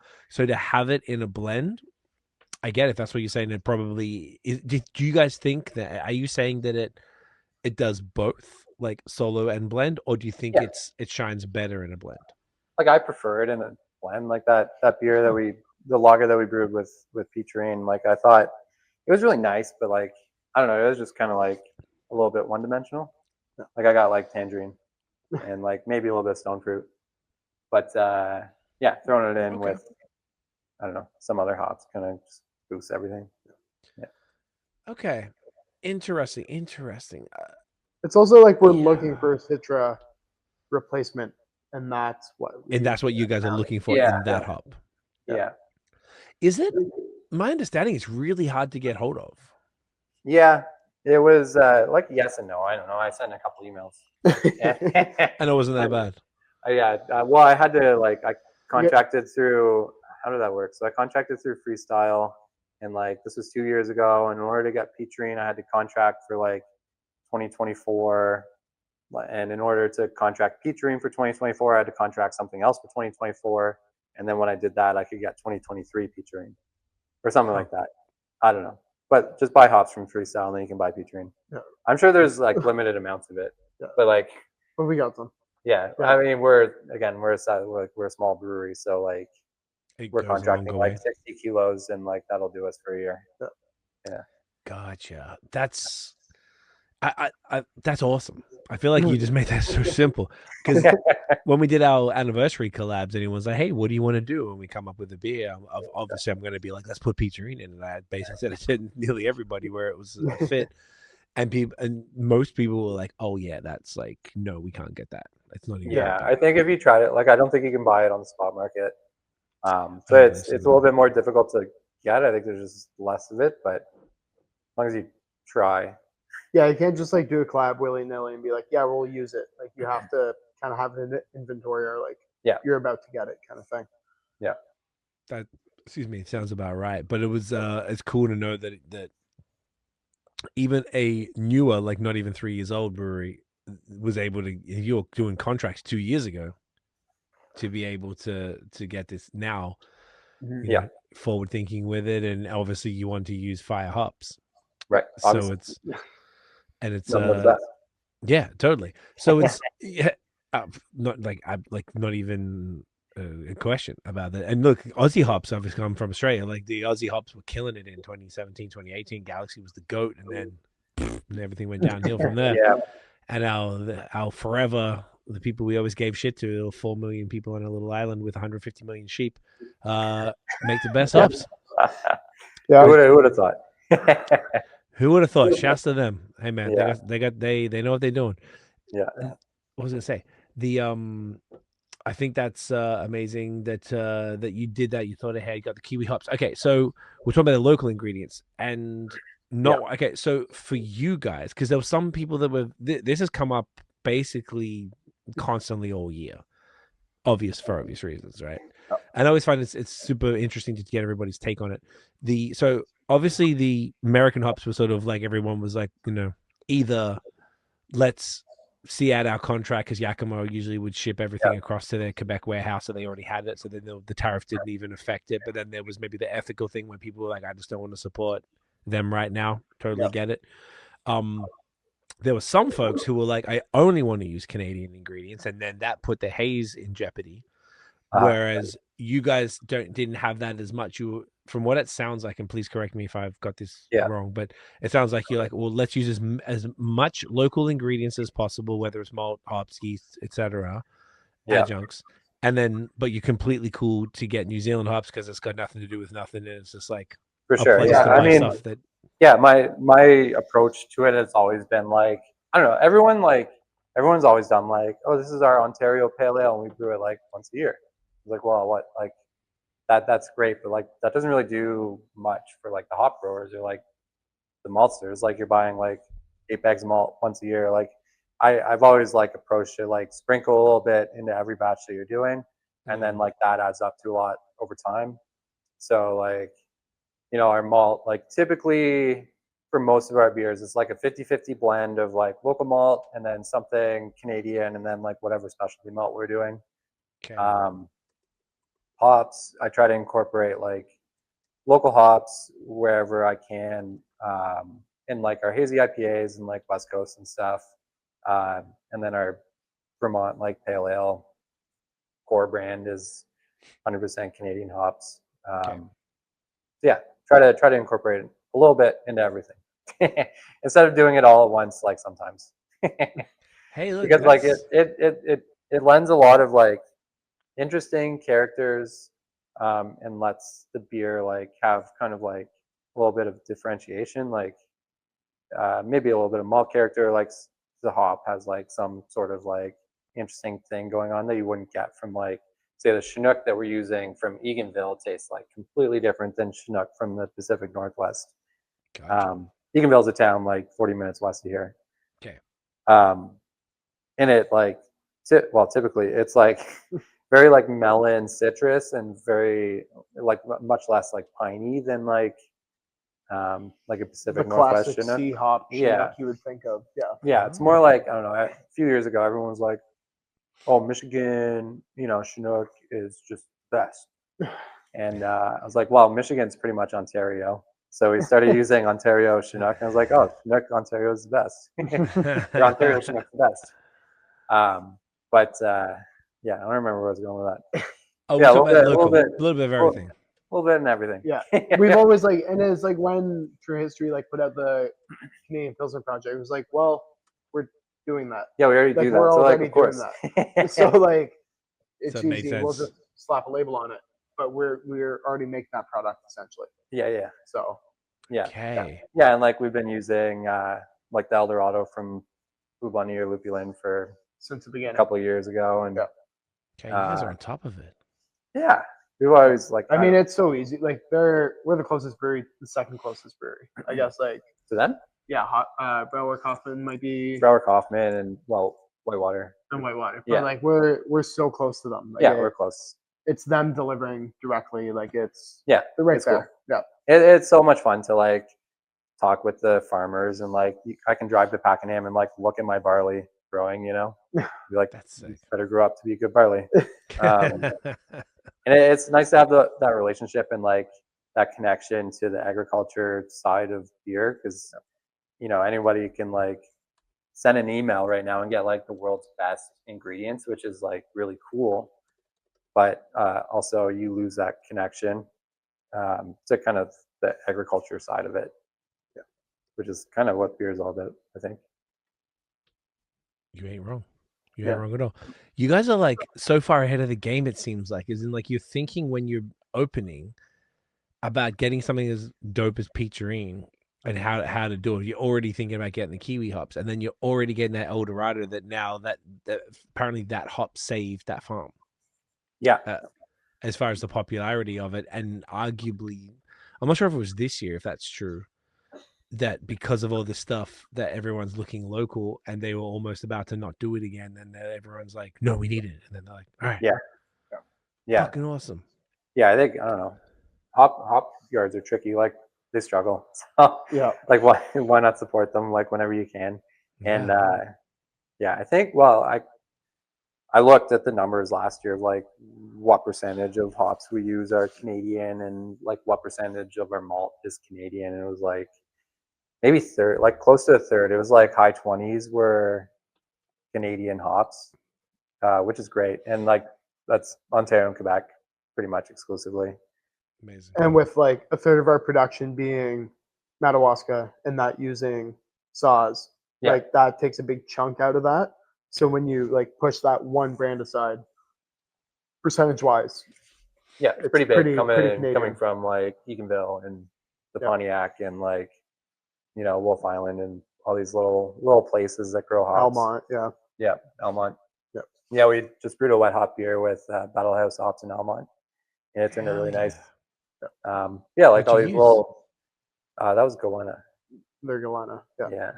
Goanna, like the Galena. Yeah. Galana, G-A-L-A-N-A. Galena. Okay, because there's an Aussie lizard called a goanna, so I was like, Oh, I haven't okay. heard that word in a while. Yeah, not that. No, there is no lizards in this beer. No. Okay, that's fire. Wet hot beers are fire. The best, man. Yeah, it was a lot of fun. Yeah, that's the other thing about this season. Quick Canadian aside, I just saw a notification on my phone. You guys care about sports? I don't, but do you? Did the Jays win?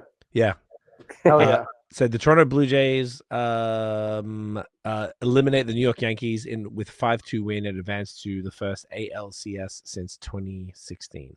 That's awesome. That's a big deal. I couldn't care less about baseball, Right. but when the Jays do well, like the whole like country gets behind them and it's cool. Yeah, it's just fun. There's good energy. It was like when the Raptors won, like 2019. Everyone was vibing. Everyone was buzzing, right? Like it's just cool to see the cities get that energy. So yeah, go Jays. So it's a big deal. Hell yeah, go Jays. I love that. I don't care about sports, but I was there, and I wasn't there for the win in 2019, but I went to the championship parade. Sweet. Insane. It was the coolest shit. The Raptors, because I don't really care about anything else. Basketball's the best, but super cool. Yeah. So for the sportsy people, actually, by the time they hear this, it won't even matter. But I want to say, they'll be like, about Canadian. They can reminisce. Yeah. They'll see it. And they'll be like, see our live reaction. Like, oh wow, these three guys really care about sports. Yeah, Hugh says I don't care. I care. We care about Peacharine. That was good. That's what we care about. Yeah, exactly. And wet hop. And wet hop. And wet hop. The wet hop beer. Do you guys do that? Have you guys done that every year? No, that was the first time. I mean, it's a tricky time of year. We have like we released 3 beers last week for Oktoberfest, and it's just hard to fit it in. There's too much. What'd you do? What'd you do for the Oktoberfest? Oktoberfest, we just threw a big party. I mean, Okay. Oh, the 3 beers though that you had. Oh, the three, well, the bit- 3 beers, yeah. and then we had we had some bands come in and like food and stuff, and like I don't know, we're a pretty small tap room. We're 30 seats inside, 25 outside. Okay. So we took over the parking lot and just kind of throw a big festival every year. We've done it every year, so this is our 3rd annual Fuck yeah. Oktoberfest, and 150 at peak, Yeah. which is pretty good compared to our amazing. 30. Yeah. Yeah. sure. But yeah, for the beers we did, it was the October, like the Festbier. The Festbier. We did the Westküste that I think we sent you. Yeah, we sent the Westküste. Yeah, so the Westküste is like a West Coast IPA made Yes, with I have all that. German hops. Yeah. Yeah. And then the third one was a collaboration with Kitchissippi. So Phil, who works at Kitchissippi and also imports malt with Dean, just did a Hellas with him, and that's just like keg only taproom Yeah, pours. draft only. Hell yeah. Yeah. So That's those fun, were man. our 3 releases, and Yeah. it went well. People enjoyed them.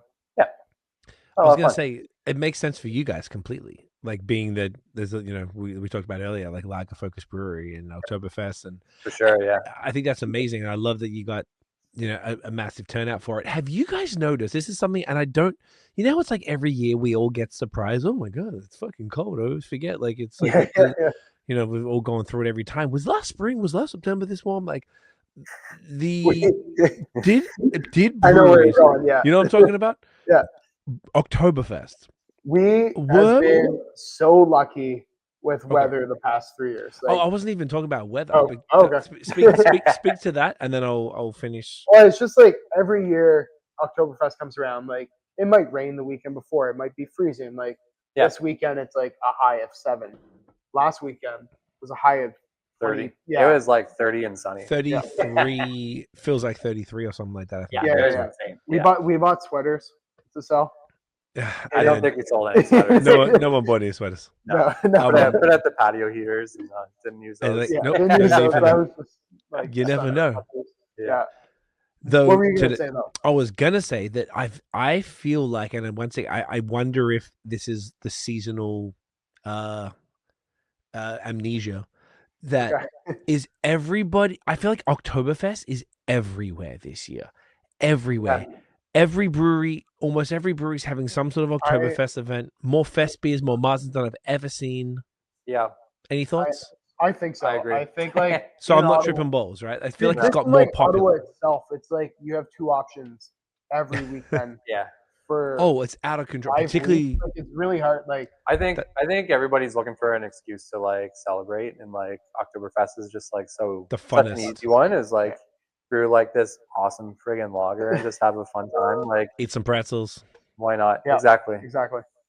Yeah. do some Stein holding competitions and stuff. I just feel like Sure, yeah. like we happened to go to Albany that weekend, and I feel like everybody was doing an Oktoberfest weekend. Like whether it's the crispy brews like a Godspeed True History or whatever on that weekend in Toronto. Was that the weekend you guys did it? The 20th or whatever it was, September. No, we did it last weekend. on the 4th. Okay. Yeah, we kind of get pushed The one- around every year Yeah. based on like what other events are going on locally. Smart. That's the best way to do it, right? To maximize like who can rock up. I feel like it was just like it was hectic, not in a bad way. It was just like it was nonstop. Even like we were in Fidens in Albany, and it was an Oktoberfest thing. They were doing the Steins, and that earlier that day we missed it, but doing the Stein, I'm like the holding competitions, and they had a full Bavarian menu, and they're just like a high pace brewery, and they do Oktoberfest stuff, and they seem to be really into it, and people were keen. So I'm like, it feels like it's permeated in a way that I don't recall it happening in other years, where it was like, For you'd sure. have to go to certain spots that maybe like you guys or the other crispy focused breweries that's their jam, and it makes sense. But I'm kind of feel like everybody had something going on, and I'm saying this, and I think it's amazing. I wonder what happened for it to be kind of like select breweries, and I feel like 2025 all of a sudden damn near everybody is doing something, and not all at the same time, but a lot of them were on that weekend. And I did see when I was away that that was the opening weekend of Oktoberfest in Germany, which is why it was the most poppin' weekend, which I didn't know why. Which was sick. Just have you guys been? Not yet. Not yet. It's No, been never. for the last 3 years I've tried to go, but we keep having kids, so maybe next year. Those goddamn, you're so fertile, Hugh. You're so Yeah, yeah. There's worse problems out there. yeah, there are worse problems. I mean, Yeah. hopefully got some grandparents for next year. They'd be like, just yeah, let us. yeah, go. for sure. They could take care of stop being so fucking fertile. Yeah, but it looked awesome. I've spoken to a few people who've been who told me all about it, and just seeing all the. I feel like there was more footage from the German breweries this year, and more local events. When I say just local, even just across Ontario, Quebec, New York State, Vermont, whatever. Just from just looking in this general Northeast region, I feel it was just like nonstop. It's and I was just wondering if there's any sort of like. Did something happen? Did something change? Did everybody get into Krispies and pretzels in the last year? Like, Maybe. what's the vibes? I think locally, like BAOS kind of owned that space for a long time with their Big time. Oktoberfest, and That then was epic. they stopped doing that, and I think customers kind of COVID, felt no? the void. So yeah, Right. So you think there's maybe something? I mean, that explains yeah, probably that like on region. the local level, like on the grander scale things. I think customers like lager now instead of just like whatever like really bitter West Coast IPA or like hazy IPA, and now they've come It's back in around trend, to yeah. lager. So like, why not have this festival dedicated to lager beer? And Why not? I don't know. To me, it's like I don't know. Customers are looking for an excuse to come like have a good time. So like give them that. Yeah. Here's this thing that you can do, and it's like kind of a no brainer. Yeah. No, it makes sense, and I guess it's relatively. I mean, maybe this is saying. I was about to say relatively easy to pull off as far as an event. Find someone who they'll, if you got a kitchen, make some shit, or Yeah. bring in some people who know how to do German stuff. Like I was about, just make a Festbier. It's not like the easiest thing in the world. It's actually quite difficult. But if you're already into making lagers, like I don't think I saw breweries who didn't make good lagers do it, and it maybe not a lot of them always hung their hat on being a lager brewery, Yeah. but so many did it. So yeah, maybe that is it. And maybe people are finally ready after COVID, because like 2022, I guess, was the first summer when things were kind of like open fully. Yeah. And then Yeah. it was like trepidatious for the next few years. Mhm. People just got used to being at home and being hermits and not going out or whatever. Yeah. And maybe it's just got to that sort of like peak point where people are like, it's like almost like the last hurrah before hibernation. Hence For sure. COVID. Yeah. I think like I don't wonder. know. I've talked to a lot of other breweries that have experienced this like a similar thing, and like our draft sales are way up like over previous years. Like Good.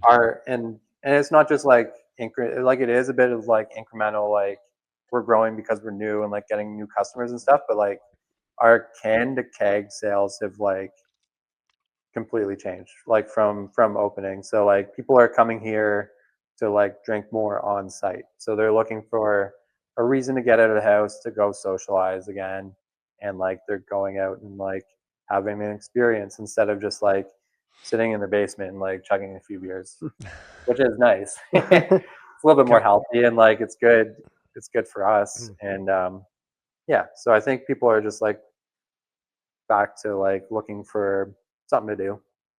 It's just a good escape from everything else. Like Sure. I'm sure a lot of people are still sitting at home, like on their phones, seeing what's happening with the rest of the world, and it's just like so Everything's much simpler. on fire. Yeah, it's so much simpler to go see your friends or make friends. Just go somewhere where you feel welcomed.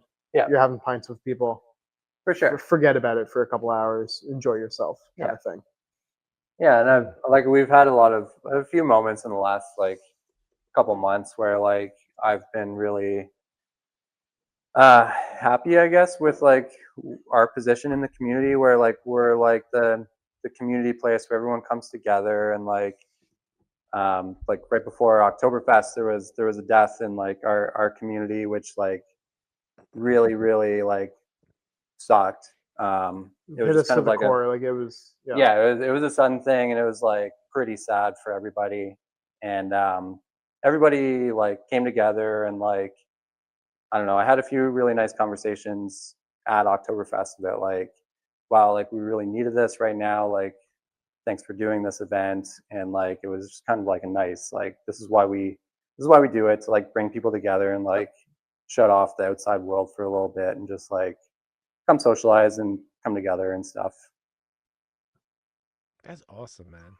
Yeah. That's really cool to hear that. Like, I guess there's like so much like negative shit going on, and then so much like no one was really going out, and it was all doom and gloom with craft beer. And then hearing you both say that there's like a big tide of the community to the point where they're thanking you to just be like, man, just thanks so much for just being here and giving us a place to come out and just sort of like not even grieve, but just be around the community and just feel like, hey, man, we live amongst cool humans. Like, yeah, there's cool people. You know. Like, come socialize. I mean, we're really not doing anything other than just like giving them, you know, a couple hundred square feet to like come talk to each other. Yeah. But how valuable is that? Like, obviously, Yeah, for sure. Yeah. Yeah, they're stopping you guys to tell you how valuable that is. I mean, that's a beautiful thing, and that's the beautiful thing about craft beer and the community aspect that tap rooms drive. Like, that's the community hubs is what it is, and that's comes back to kind of what we were talking about earlier, where you guys are the only brewery in your town, and that makes it like extra special because it's the place where people like the locals come, and you're going to have the beer nerds and other folks come as well, who are more than welcome. But you're going to have that, you know, those regulars that are coming through and just relying on you guys for that space. And like, if you don't even like, you guys are probably a little humble by also saying it's like we're not doing much; it's just some fucking seats and tables. But I don't know, it is more than that. It's just it's given, and it's cool, and people like because you're coming together under a shared interest. Not every, you know, people could be drinking PBR at a more generic pub or something. I don't like PBR. I had some bad experiences on it, but nothing wrong with PBR. I never experienced it 10 minutes. You never tasted it, like literally 10 minutes offline. It's so good at 10 in the morning as like a 23-year-old. It is so nice. Mean, I'd be open to that. I'd be very open to that. But it's like there's something different to doing that.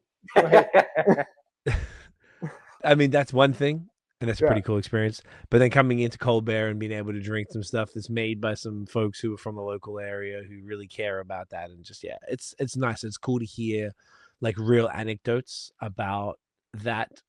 Once again, at a time where a lot of things like the world is doom and gloom, but also craft beer is sort of like, I don't know, it's kind of mixed. I feel like it's not as negative as it used to be. I feel like it's kind of like a nice mix right now.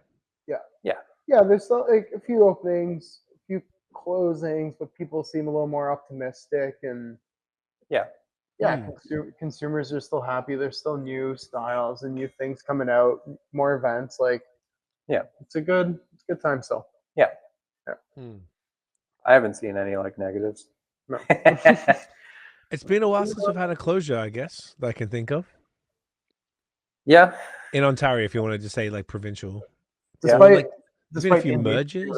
Like they're one tap room. Yeah, well, I think that was like a lease thing or something. Yeah. But it's Indy, yeah. But they're still they're still doing everything else. It's just like one of their locations. And that's not so bad. No, considered being that they're not ending. It's just like that lease didn't work out, and then But overall, I feel like it's kind of slowed down. I feel like there was like a period, maybe a year or two there in the last couple of years, where it was like almost like every other month or something. There was something pretty negative, hectic. I mean, there was mergers. Mergers aren't necessarily bad because mergers is like a solution to closing. So that's actually a net positive.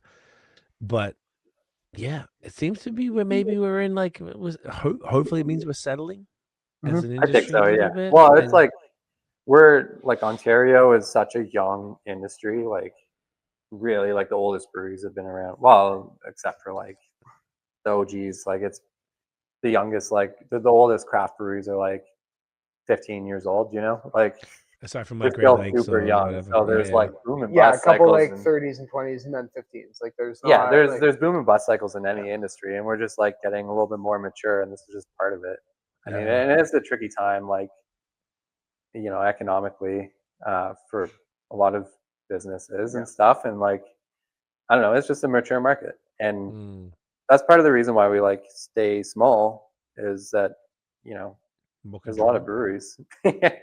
Don't bite off more than we can chew. Just kind of Yeah, do our thing. keep our expenses low and run lean. Yep. Do everything ourselves. Slowly but surely type shit. Exactly. Yeah. Yeah, I love it. How do you feel about next beer? Good. Would Do you you like wanna- to do a a bathroom pause? break first? Yeah. Yeah. I was thinking that. I was like, you know what? We're hitting about that time. All right. Sweet. We'll be right back. Perfect. And we are back. Gentlemen, beer. Beer. Here. Beer. What are we saying? What's our next one? K7S. Let's go. Is that the postal code? Yeah. So K7S is the postal code for Arnprior. Hell yeah. That was just a guess. Shout out to Well, Canadian good postal guess. codes. Good guess. People who don't know Canadian postal codes. If you're not from Canada, postal codes are fucked.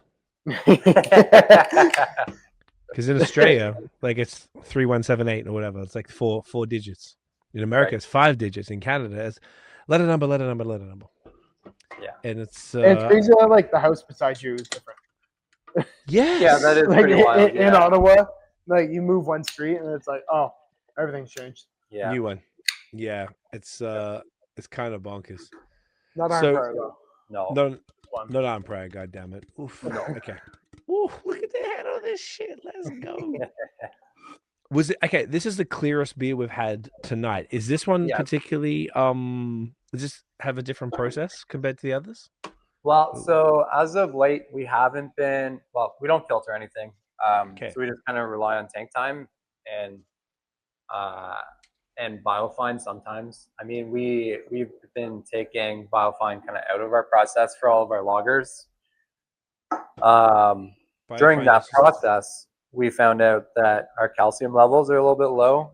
Okay. So our yeast isn't like flocking like it should. Because like we use, I don't know, we've sent our water off for testing before, and it's like pretty consistent and it's like pretty soft.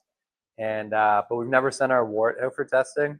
We've just used like a little calculator that we've used, and like I don't know. I've always heard that they're like they're stupid and they don't work, the calculators. And like I was like how off are our calculations going to be? So we sent our wort off for testing. Turns out it's like very off. Okay. And our calcium levels are like pretty low.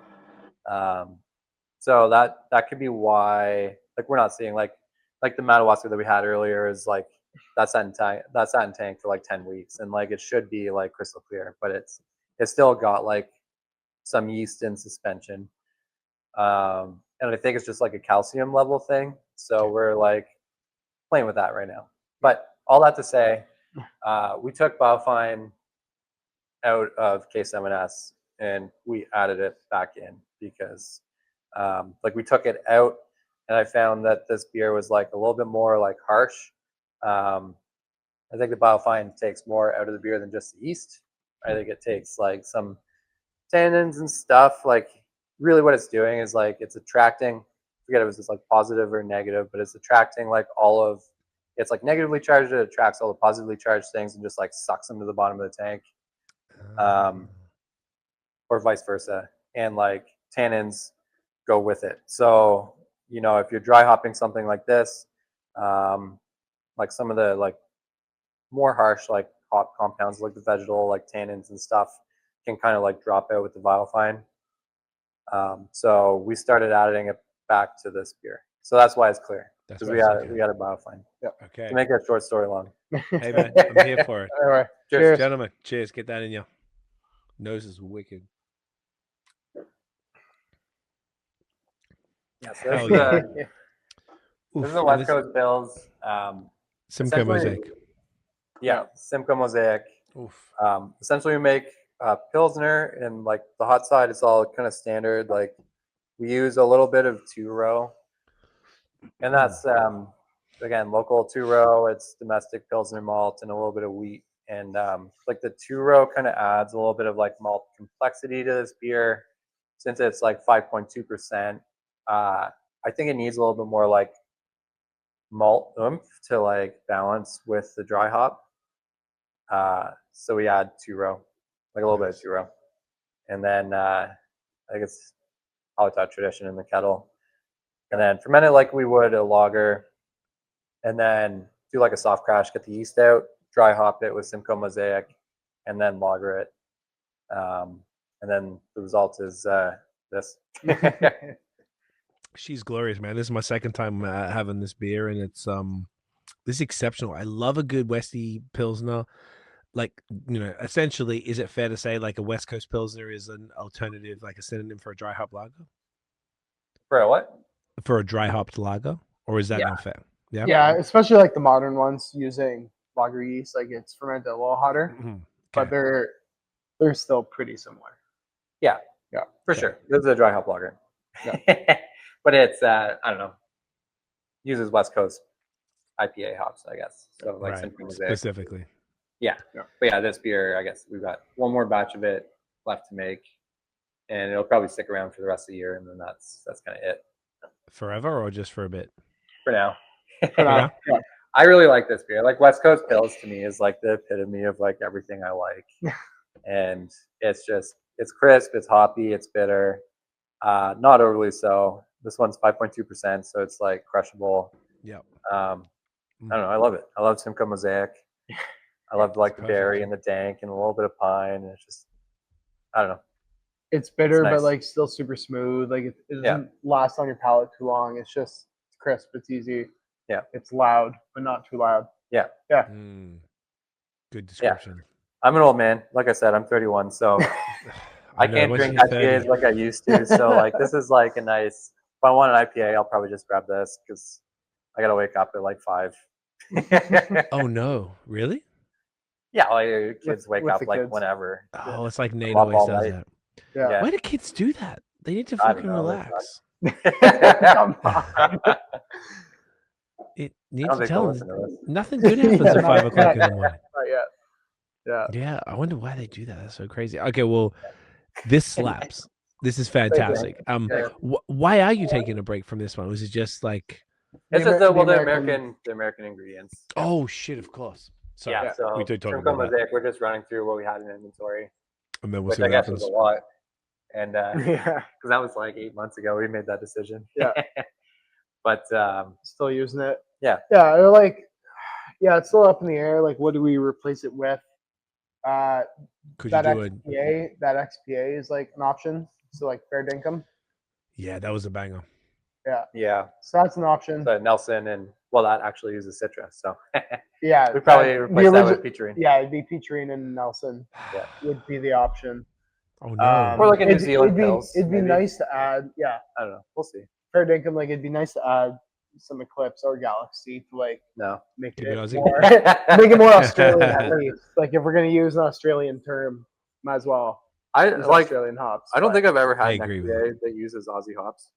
That's fair. I haven't either, but it would be nice. I think we did. Did we do an XPA? I think I did an XPA with somebody at some point. I know locally, Tooth and Nail did an XPA. Anyone? And they didn't use anything. They didn't either.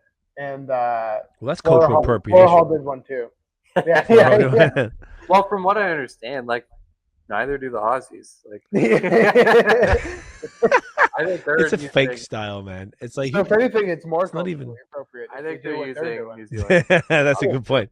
I take it back. I retract my accusation. Yeah, it was. I feel like XPA. Like when you go there, it's everywhere. I couldn't believe it because before I left, it wasn't a thing. I come back. Yeah. I left in 2010, and I was drinking beer there, but not like I am now, as far as like the craft beer. But I was drinking craft beer, just kind of unbeknownst to me, type thing. And when I went back, the first time I went back was 2016. It was everywhere, and it was like because the Aussie palate seems to be a lot more. There were golden ales, summer ales, XPA. And then the second time I came back, people were more into maybe pale ales, which is here nor there. I don't think there really is even any sort of noticeable difference between an XPA and a pale ale. It's probably a branding thing. Yeah, I mean, as far as I'm concerned, it's a made-up style that, like, I agree. I don't know, like if we were to fraudulent. If we were to brew a pale ale, it would also be extra pale. Yeah, like an American. But that's the thing. It's like pale ale is such a wide range. For sure, yeah, and like an old school pale ale, I guess would be like add a little bit of caramel malt. Yeah, sure. But they were pretty new school. They were like the new school Westies. Yeah, the XPA is more new school, but like that's the thing. It's like pale ale. We've noticed our customers kind of like an older pale ale. Like we That- made, what was the one with stone hedges? It Oh, was like, Stone Hedges. But like, what was it? Oh, I yeah, think that, that that was is what called we Stone called Hedges. it. Yeah, But that was like an old school pale ale, and people fucking love that beer. people loved it. It Yeah. was like Okay. pretty like crystal malty. What did we use? I think it resinous. was. I don't think we used any crystal malt, but it was like But it it- had like a big like malt backbone, and Yeah. it was like very toasty, like biscuity, and yeah, resinous, like pine. People loved it, but I think it's because this community never really had that old The school new shit? Westie. Yeah, It was like the Oh, closest right. thing to it, and they were just like, "Oh, that's pretty cool."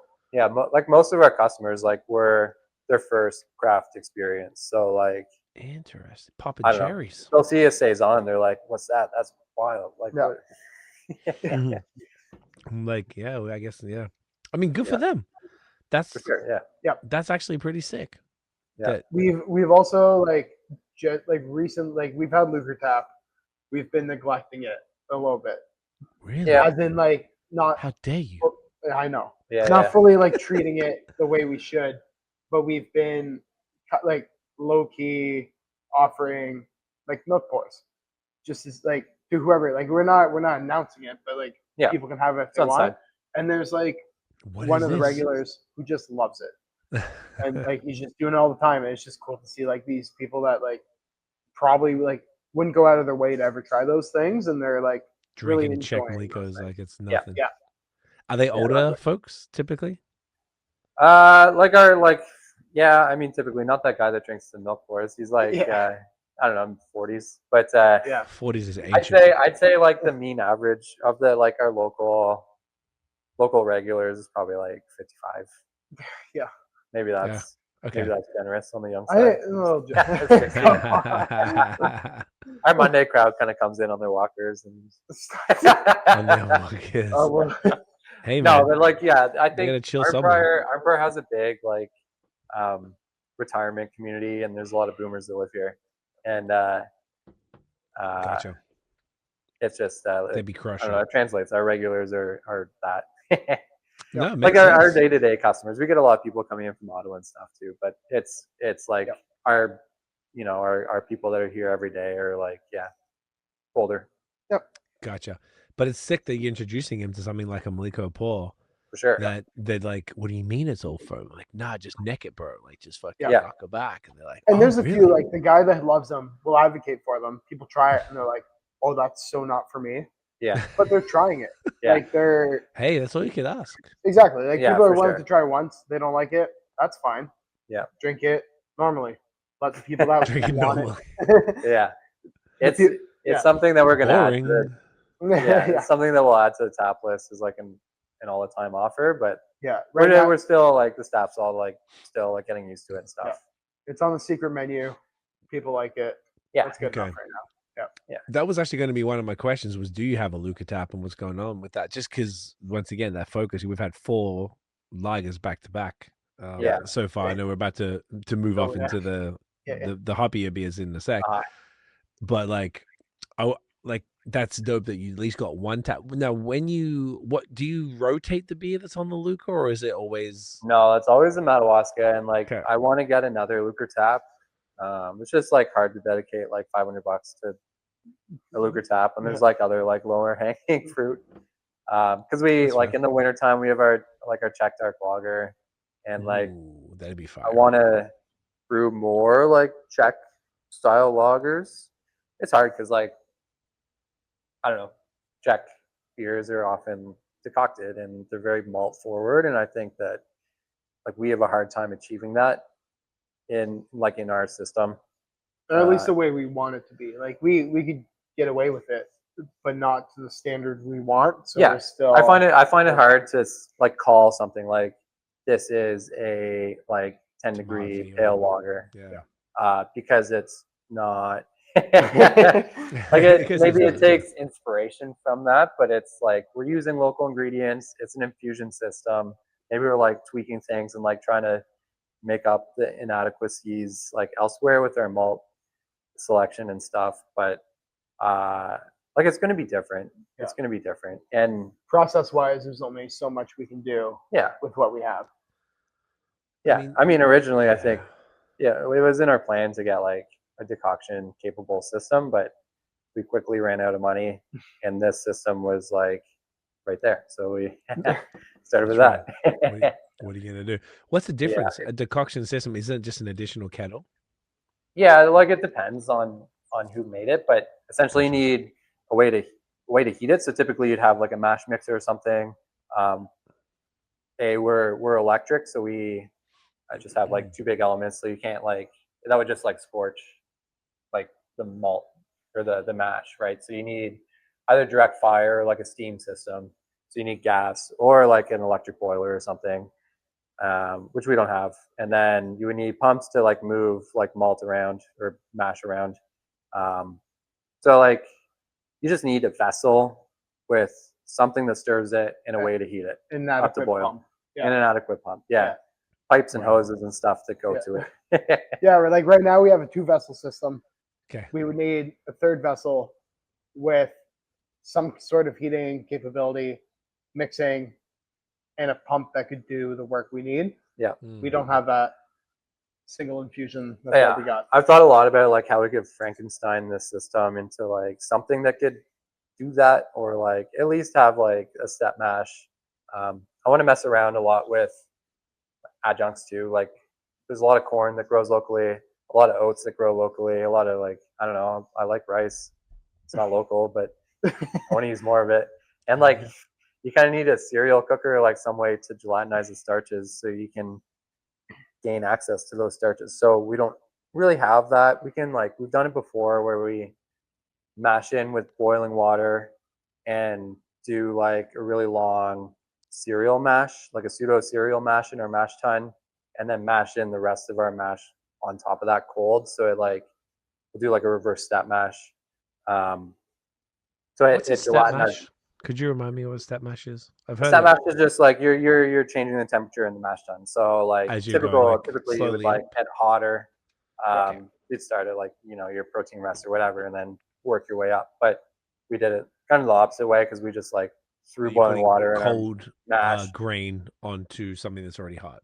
Yeah, like exactly. Right now we're just doing like saccharification. It's like turn starch into sugar. That's it. That's all we're doing. Yeah. When we tried to use corn, we went like really high up the gelatinization temperature, which is like boiling, and then add our malt, add our water to bring it down to saccharification again to get your starch from sugar and go from there. But that's the extent of what our system can really allow. Yeah. So we have to add like another vessel somewhere, and like how big, how do we heat it? I don't know. We're fucking around figuring it out. Yeah. Hey, I love that you're thinking about all that. Yeah, I think there's like hops are like obviously pretty sexy, and I think grains aren't as sexy, but there's a lot that can be done with it. Like there's a lot of heritage corn varieties that just like grow here. Like why not throw them into like a corn lager and make like something that's super expressive and interesting and delicate, and it just like grows down the street. Like why not? How yeah. But right now we can't really. Can't really do that, right? No. We've done it, but it's hard and it's not going to be consistent. Right. Yeah, it was a mess, and it was like I wouldn't say it's a mess. Well, it just felt very like homebrewy. Yeah.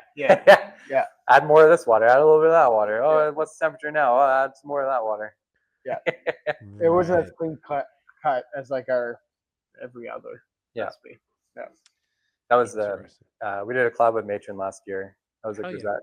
Yeah. Corn grisette.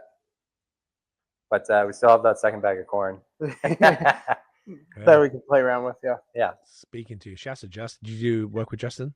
Yeah. Fuck champion. Mm-hmm. That's dope. Yeah, that makes sense. I mean, I guess there's a lot of challenges about. I always feel like that. Like, I thank you for explaining all of that. Like, I want to learn more about all of that stuff because I feel like I've been getting more and more passionate about Crispies. Like, if I'm going to go out to we've been talking about going to tap rooms and having experiences. If I'm going to go somewhere, I would prefer to go to somewhere that has a Luca tap, right? And whether it's a beer bar or a brewery or whatever, because I'm like, I can't get that from a can at home. That's part of that experience, and I love that you guys. Yeah, and if I'm going to go to somewhere like you guys, you got that tap, and you've got this incredible lineup of Crispies. Like you guys would be able to be the type of brewery that would have like the Luca Towers type shit. Yeah. Because there's so many of your products that could work super well. Yeah, that's kind of the long-term plan, I think. Yeah. We'll Yeah, get there. it comes with like a bit more following, a bit more education, a bit more commitment to training staff, like really getting it as part of the culture to start pouring beer like that. Yeah. Is Like there we're any- a little bit better set up for like German and American lager production than like Czech. Oh, But I see. like Czech beers. Yep. So like we're kind of forcing it right now, but we're getting there. We're making it work. Yeah. Yeah. Well, you got the horizontal tanks, which is sick. Yeah. Yep. Yeah. And that was an addition after the fact.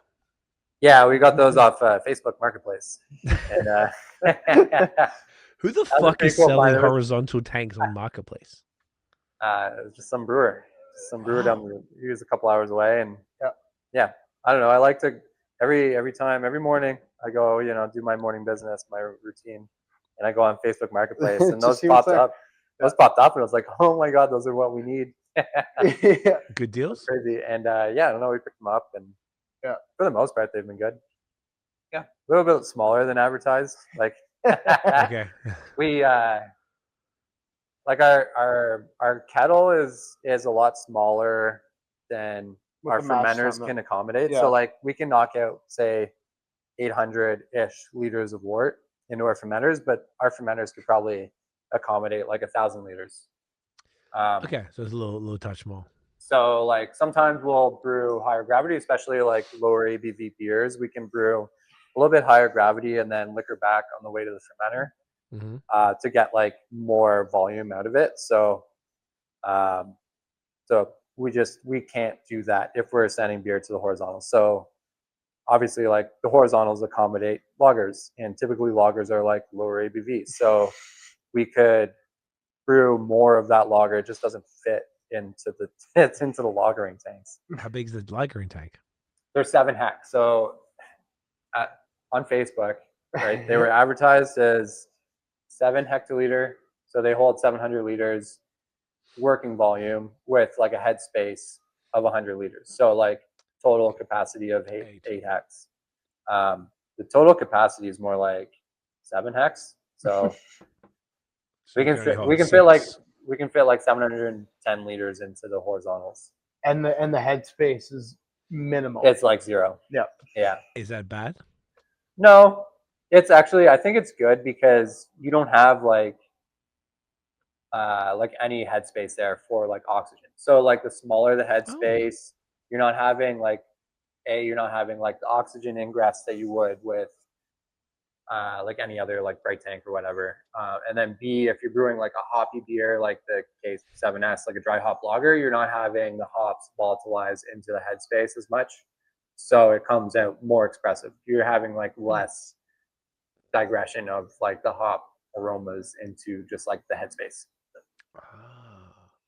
Okay, and I heard recently someone was telling me that the horizontal tanks are better because there's the way that the lager yeast ferments, and it's better to have less depth and more surface area for it to kind of like, because it's top fermenting. Is that correct? Yeah, it's how the yeast falls out of solution. So you're not necessarily fermenting anymore once they're in horizontals. We could, but you can, but we're not really doing that. we're using them as like aging tanks. So the beer will go in, it's done fermenting, but there's like less distance for the yeast to fall down to the bottom. Yeah, like these tanks are like 3 feet tall, as opposed to like our 15 hect tank, which is like, you know, like 10 feet tall or whatever. So the yeast just has like less distance to fall, and there's also a lot more surface area for the yeast to absorb onto. So like Budweiser, right? They're always like, "Oh, aged on beechwood chips." The reason why they do that is because there's a lot more surface area. It's just like all these little like chips of wood, right? And the yeast has a lot more surface area to absorb onto these beechwood chips.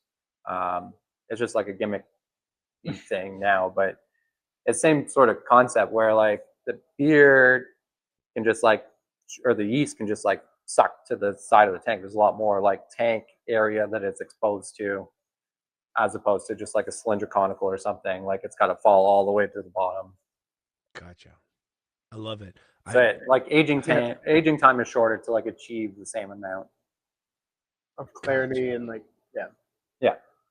and because obviously with Crispies, is it fair to say the longer it's lagering the better? Sometimes. Or not really. Yeah. Well, it depends. Like a lot of our less hoppy lagers will let age for like, I think, again, it depends, but like super traditional, like Czech or German style lagers, sometimes like maybe 8 weeks, 7 weeks, it like tops out at. Maybe you'll see like incremental benefits after that, but it's like the juice isn't worth the squeeze. But like something like this, like you're balancing like the clarity and like the some of the other like finer elements of lagering that just kind of get lost because you're dry hopping not dry hopping the shit out of this, but like you're dry hopping it. So like It's decently dry hop. It's not. yeah, those hop flavors are taking over like any of the other intricacies you would get from like lagering for longer. And then also you start losing hop aromatics and stuff the longer it sits. So like you don't want to lager for like a huge amount of time for like a West Coast Pils or like a New Zealand Pils or something.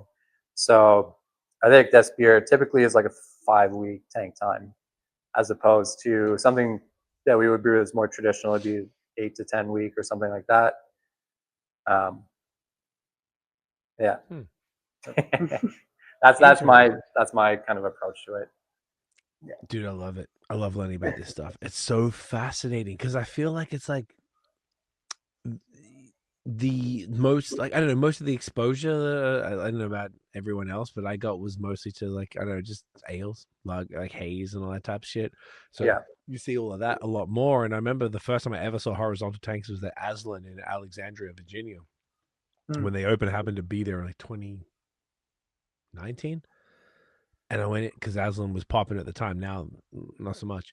But I was like, "What the fuck are those? Why are they like that?" I still didn't understand. And it was cool to sort of see that. And then now, every time we have a brewery on that is, maybe specializes in lager, like you guys, and obviously your contemporaries, it's really cool to sort of get this like context about this additional thing that I feel like doesn't get talked about as much because it's a little more traditional, a little more.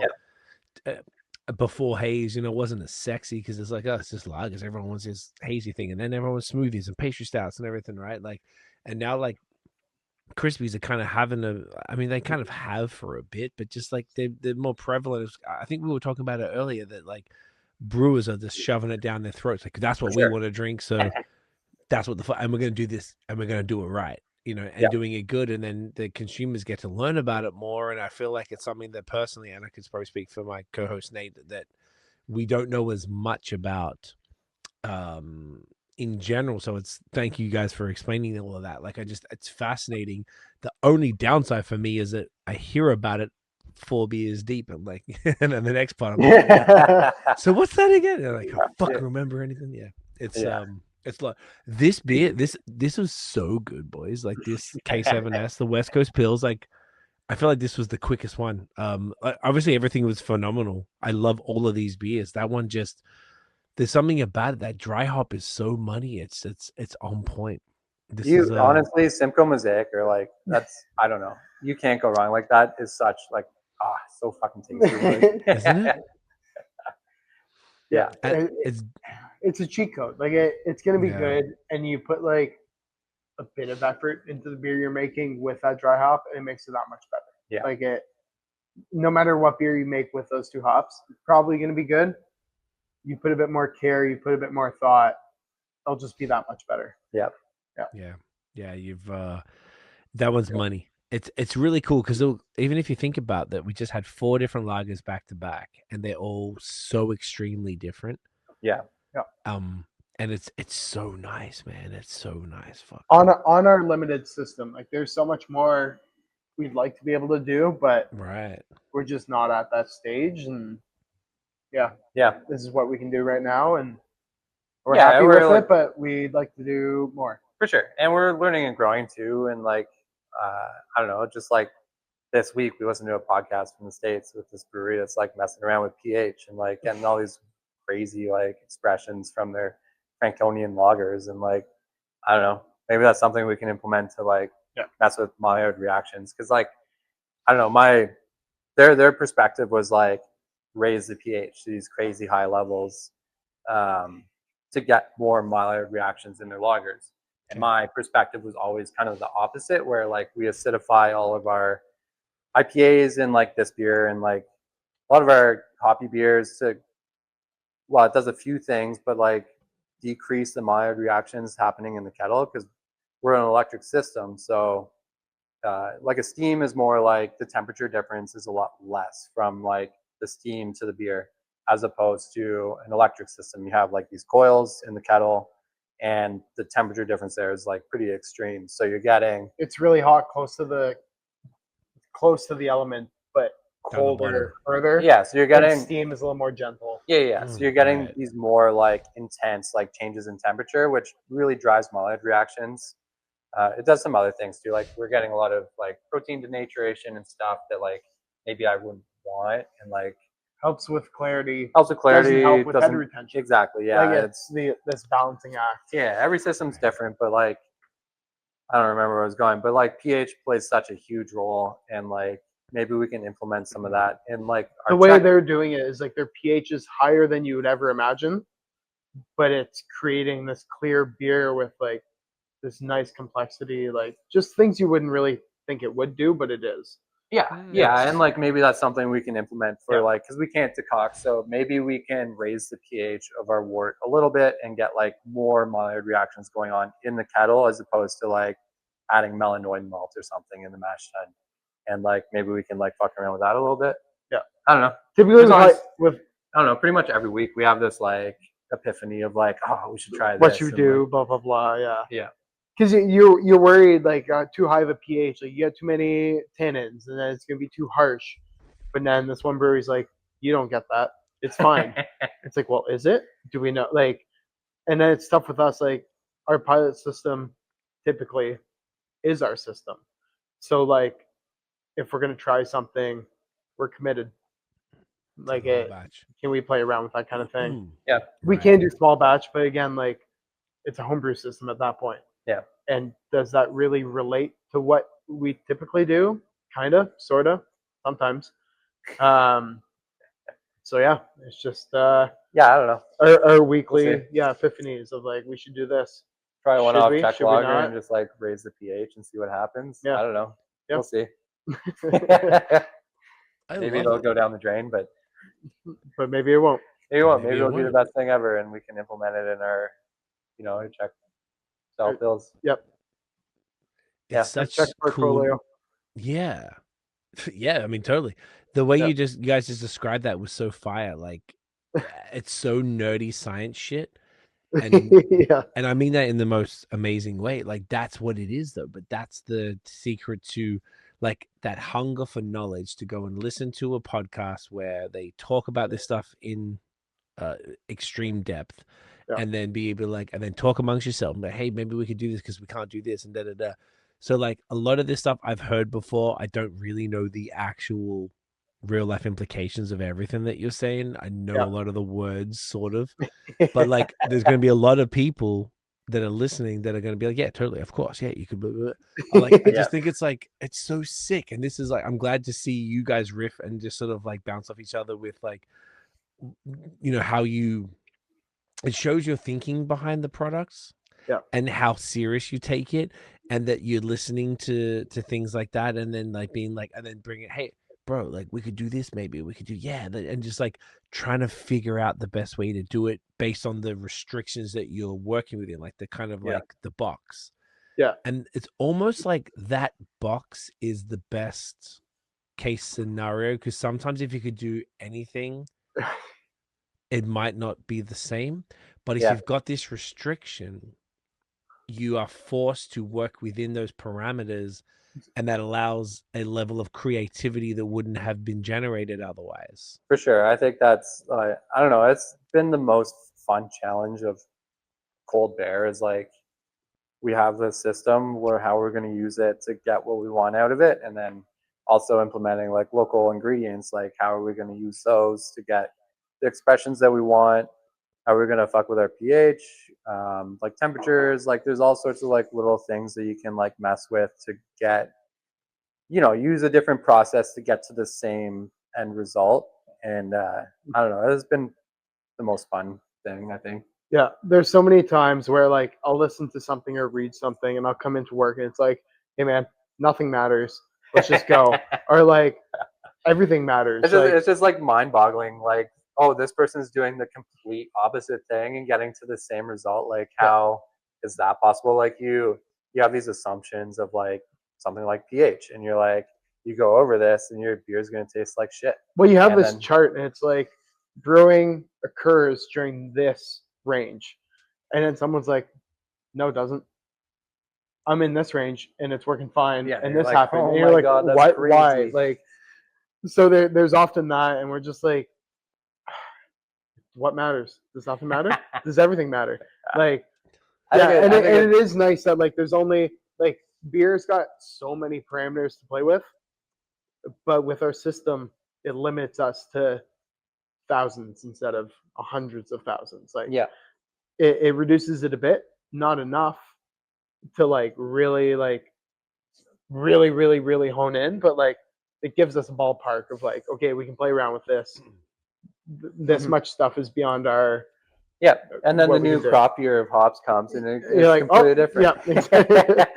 Yeah. You spend like 12 months trying to figure something out and then you're like, oh fuck.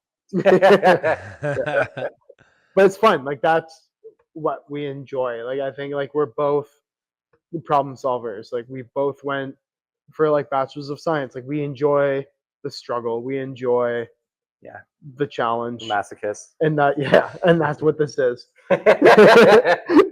Be a masochist. Yeah, for sure. Yeah.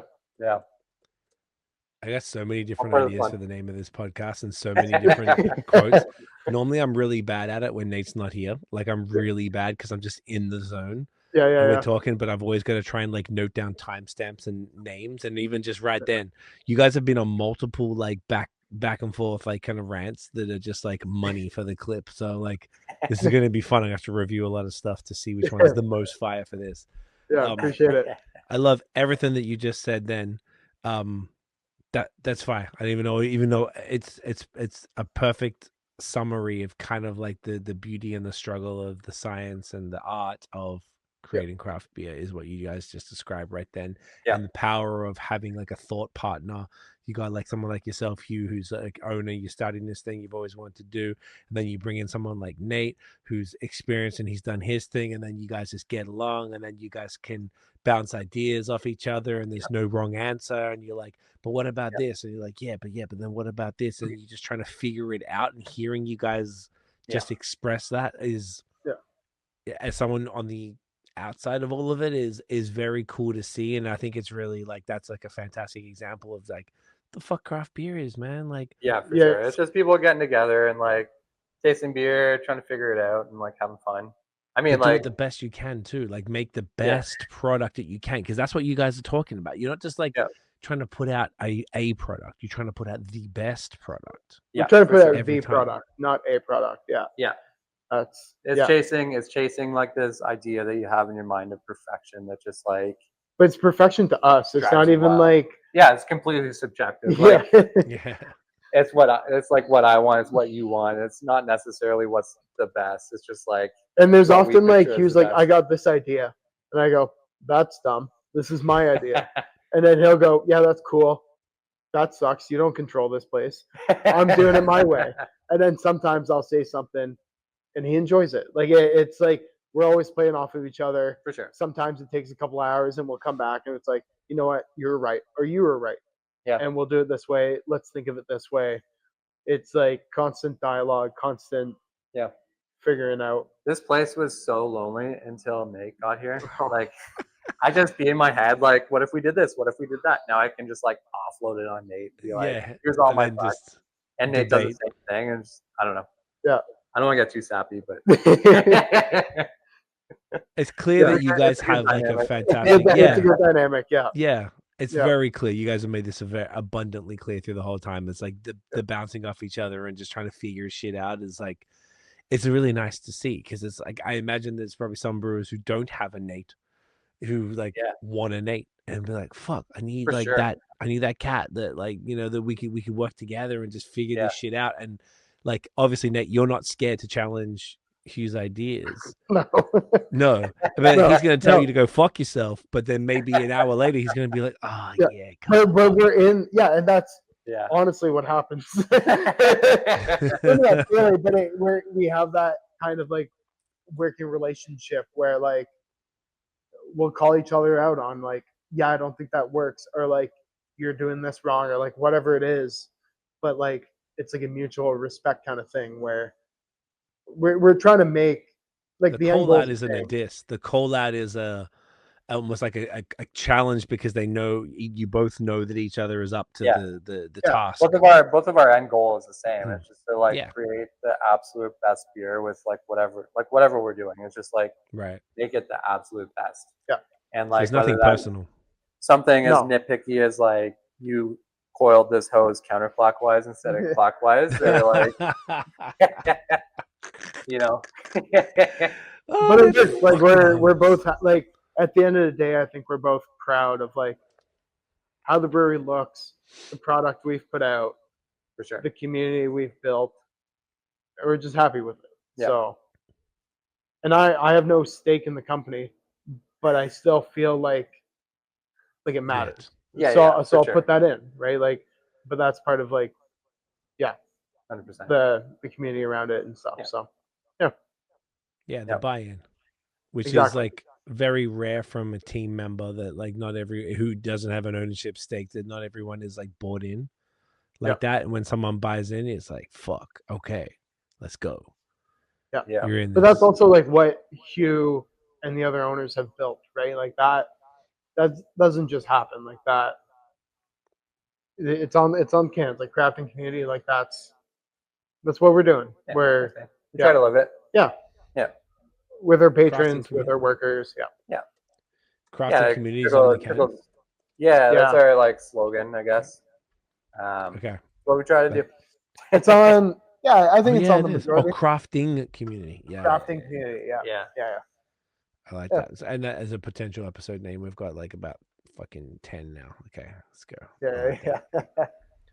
Yeah, it's amazing. I love it. Should we let's crack the next beer.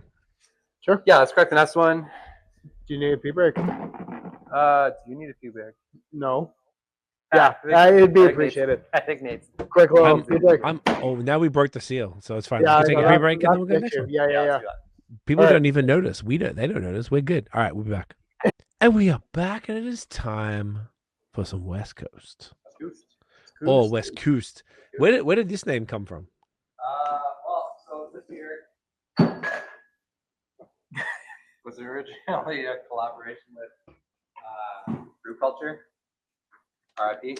All right. And Okay. we were in Halifax for a conference, and we went to, me and my dad were in Halifax, and we went to Unfiltered, and kind of like ran into the Brew Culture guys, and we were chatting with them, having a couple beers, and they're like, oh, we should get together and like do a collab. And then anyway, this was like the result of that. They had a new hop called Tango that they really wanted to like showcase in an IPA. Okay. And I don't know, Max Samir, I forget his last name, but anyway. At Prince Eddie's, Max. Yeah, Oh, that's my boy. Yeah, Way back. yeah, Max.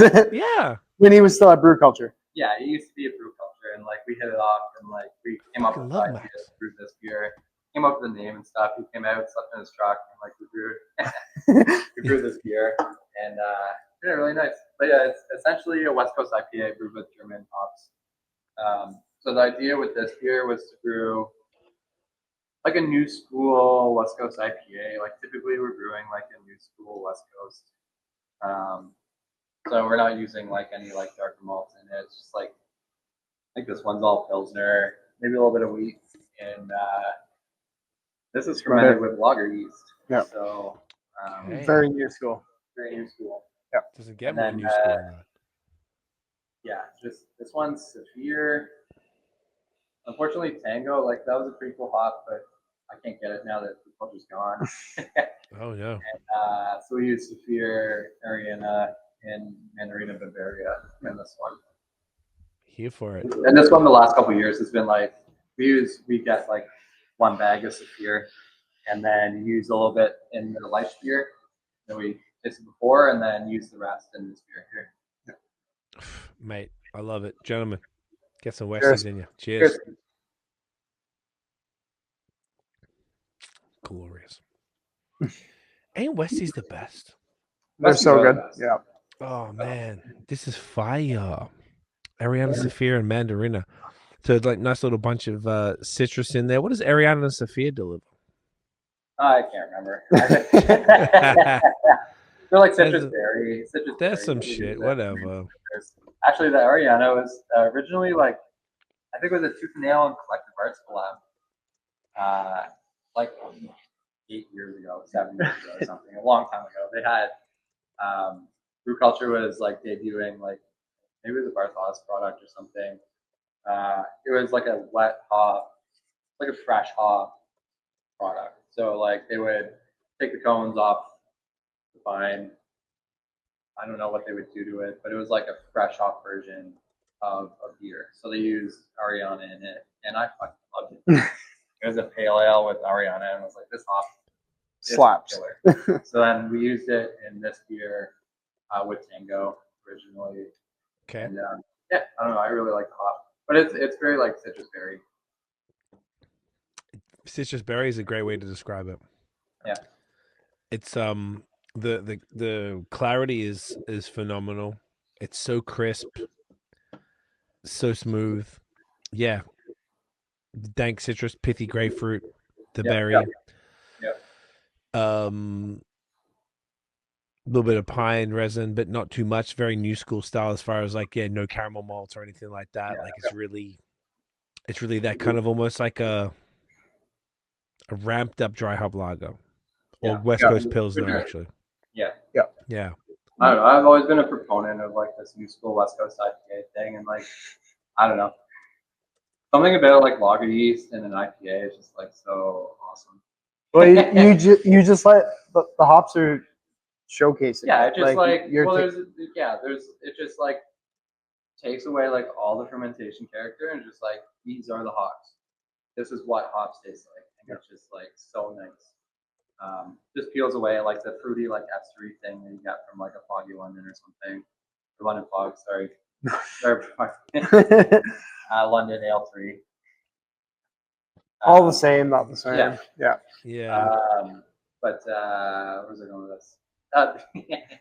The lager yeast too. Also, it like I don't know. This is anecdotal, but there's a little bit of sulfur, a little bit more sulfur produced from say a German lager strain or whatever compared to an ale strain, and that sulfur is sulfite is an antioxidant. So I think that there's something to using lager yeast in a hoppy beer to like extend shelf life. There's a little bit of sulfur like below threshold, or like I don't know, maybe it's not below threshold, but it's a very low level of sulfur that just helps extend the shelf life a little bit, and it's nice. Yeah. That's why we Sulfur do it. extends the shelf life. Interesting. So it almost sounds like sulfur sounds to me like a little bit of hop burn, whereas like how typically speaking, if you have like an IPA with a bunch of hop burn, like a New England IPA specifically, I find that they have a shelf life. I'm a bit of a princess. I like them within a month for the most part. But if they have a decent amount of hop burn, I mean, that could push to 2-3 months.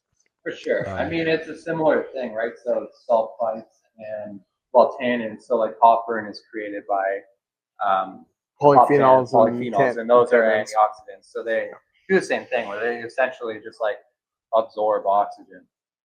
So it's different but the same. Like both are extending shelf life in different ways. So different compounds extending the shelf life.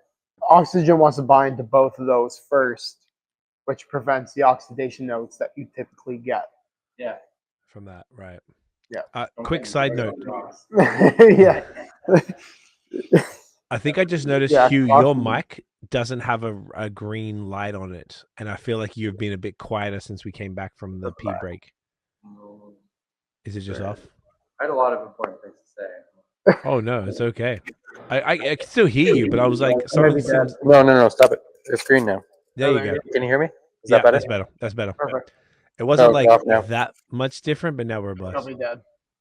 You think it's dead? Oh, I can hear you. Let's keep talking. You hear me? Oh no, it sort of went down a bit. Well, so maybe that one's. No. Yeah. Can you hear me? Let go. Yep. When it's green, I can Okay. hear you better. Okay. Let's not touch anything. Oh, is it not staying green? Oh, Is that what it It's is? off now. Yeah, I think it must be dead. I think battery's done. You know, Well- we charged them all right before this, and then Well, these are extended podcasts. Most of these mics aren't made to last that long. This is all You could just like, can you hear us? yeah, I can actually hear it. And when you're touching it, I can hear it right now from through the mic. That's weird. I don't know. As long as you can hear us. Yeah. Yeah. I think these might be dead. They were the entire system's $9.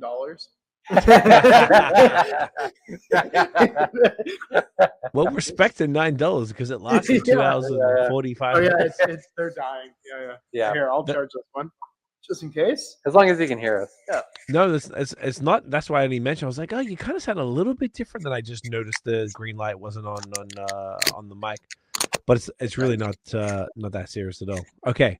Okay. But so this beer, is this this is not a year rounder, I would imagine. No, we just grew it for Oktoberfest. Good. This one. Okay, so now you're a lot quieter. Okay. Nate, you probably be a lot quieter too. Yeah, I don't. Oh, that's crazy different. That's hilarious how different that is. Shout outs to the $9 mics. Yeah. So like when you touch them, I can hear it. You plug yourself in. To like an extension cord. Yeah. Do you have a block? Do you have a brick? The one that I dropped in the yeast the other day. Yeast is not going to stop a brick from working. Maybe. Doesn't yeast come in a brick? We'll get it going. I can hear a lot of like movement, which means the mic it must be still on. Yeah, that's one of us. Oh shit! I now have my fucking video is frozen. Okay, hang on. Just the resident Gen Z doing this thing. Look at that, Gen Z, and then the millennials. We can't even get the videos going. I just turned this off for a second because it was freezing. Let's see if that works. Oh, now your mic is completely dead. If you can hear me, I can't hear you guys at all. Well, I might even do it. I'm just going to pause for a second because then people won't even notice. We'll be right back. And we are back and we have sound. There we go. The boys figured it out. We're out here. I don't even remember what we were talking about because we had a big side chat off air about cider. Yep. Shouts to cider, which is great. Shout out. Yeah, it's great. Yeah. Have you guys so looked- It's not beer, but it's pretty good. Yeah, it's not beer, but it's pretty good. That's how I feel about it exactly. I'm like, I could drink this all day. Yeah. Wouldn't be mad about it. The hybrids is really where it's at. What's a Yeah. hybrid? In what way? The hybrids of beer and beer- cider. Cider beers. Cider beers. Okay.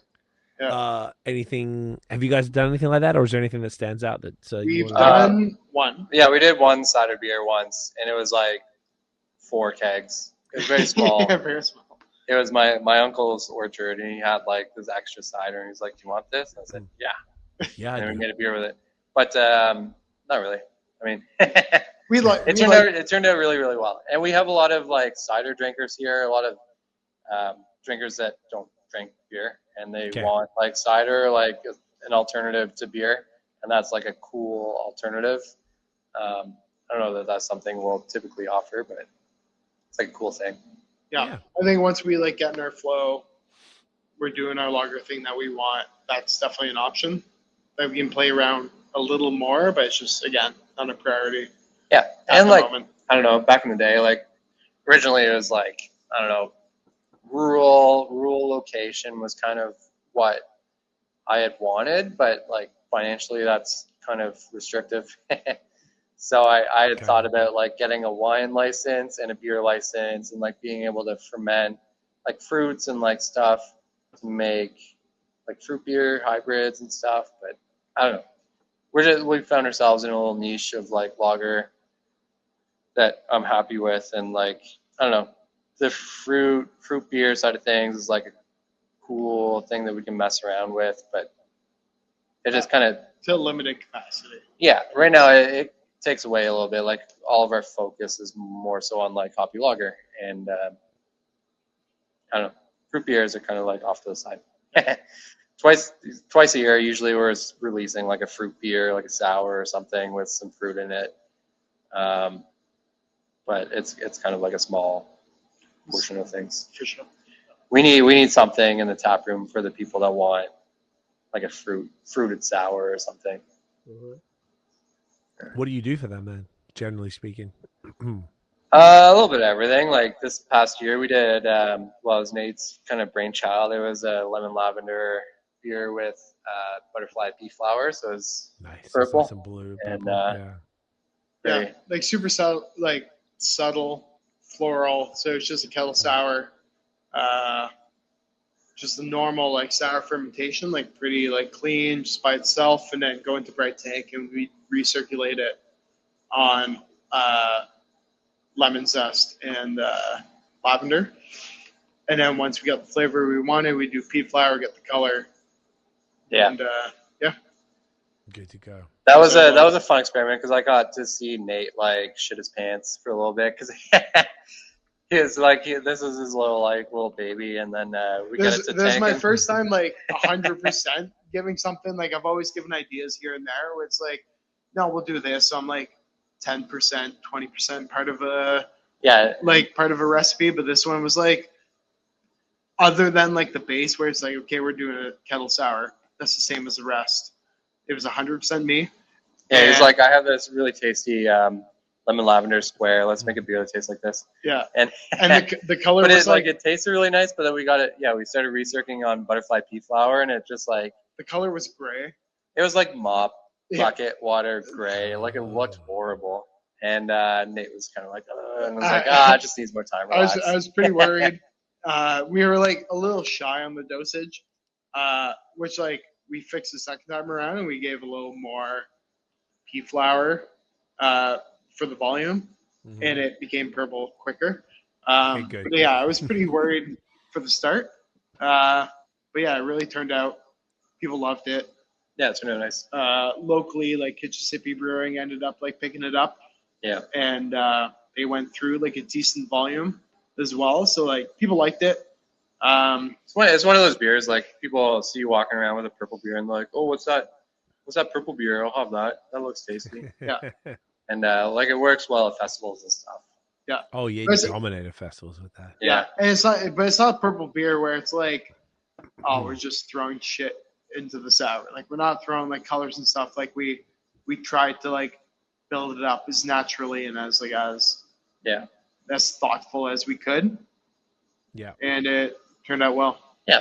That's part of the thing. Like, I don't know, we have our focus and stuff, but like ultimately we're a community, a little tap room, and we have to provide something to people that like they want. Like there's a demand for what was that? It was a fly. It was a what? A fly, like a house fly. No. Landed on the camera. Directly on the camera. I was like, it took up like a whole bottom of the screen. I was like, what the fuck? I know. I was looking at it. I was like, what's wrong with the camera? Has it died? Nope. Fly. Oh, that is. Oh, that honestly, 10 years. That's never happened. That's fucking hilarious. This is a typical brewery fly. Shout out to that fly. Yeah. Fly. Good job, bud. Yeah. Good job, Bucko. I don't know where I was going with that. But oh, you were talking about how like it's hard to make that type of beer. No, it's popular when people see. I mean, we like to make a fruited sour. We typically would do 2 different ones per year. Yeah.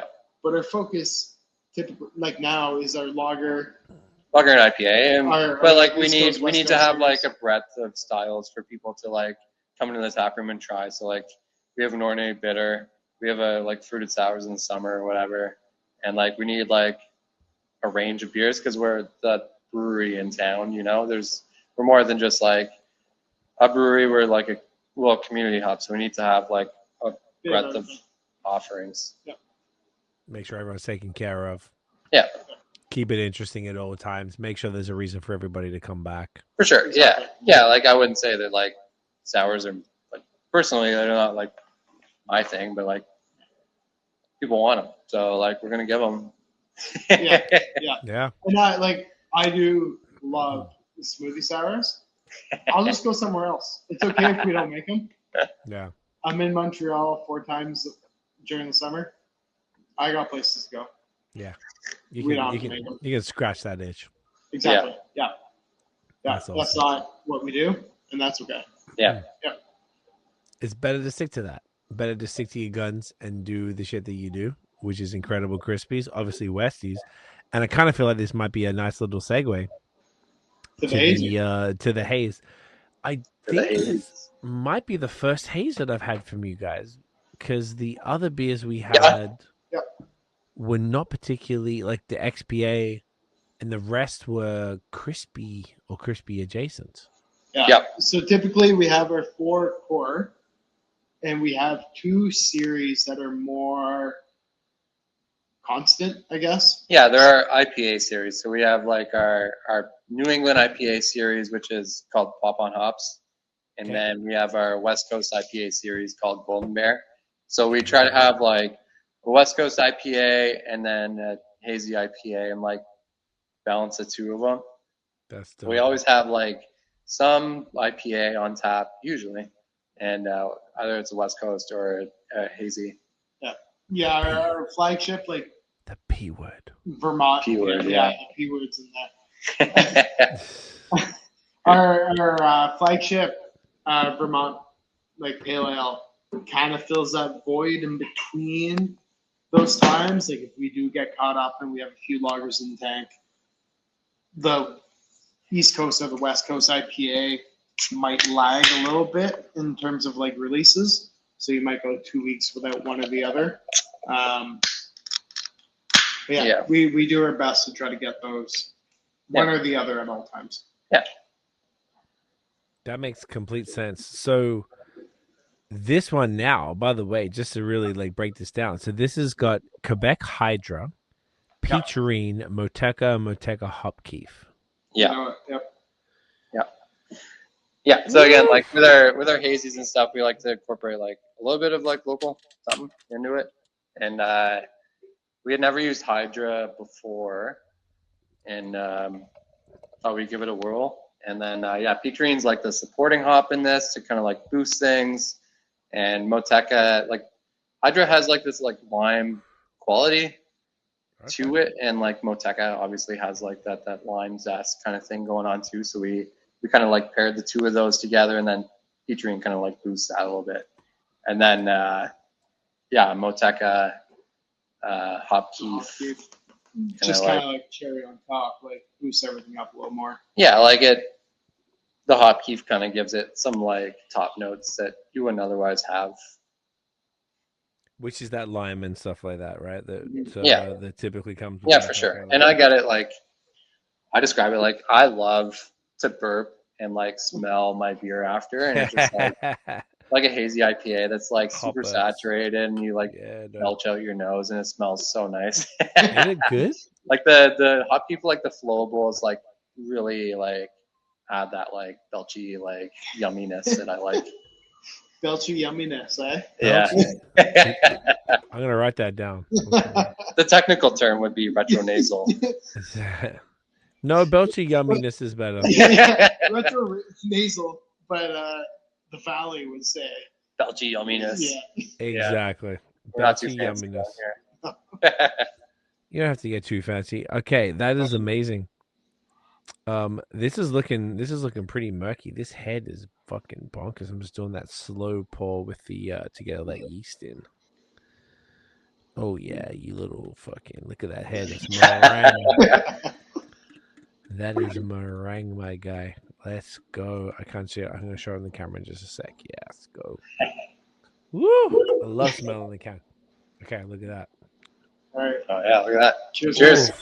Gentlemen, get that in you. Cheers. Oh my goodness.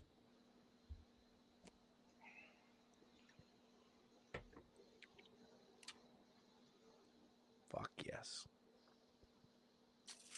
Yeah, turned out pretty nice. I like the hydro is like interesting. Oof. Duke 25 hops out of Quebec grow some like really cool hops. We're Oh, gonna man. start using their. They grow a middle fruit. Yeah, it's a middle Yeah. fruit. It's like Quebec grown middle fruit that we're gonna start incorporating into some lagers and stuff. And they have Hydra, which is like this interesting, like I don't know, lime zest. They have some like I don't know. They call out anise in the flavor description, and like when I read that, I was like, oh yeah, I get that. It's like a woodsy, like kind of interesting thing that like I don't know, it just adds some complexity, and I don't know, I like because it's not like this overly like fruity fruit bomb. It's like, oh, what's that thing going on in the background? Yeah, it's not the typical like tropical.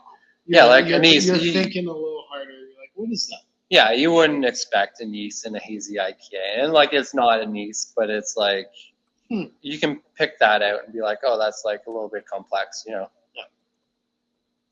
I love it. It's fascinating, man.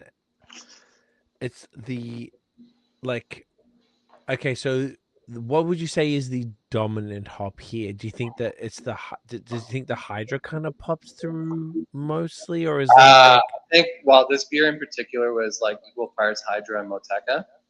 okay?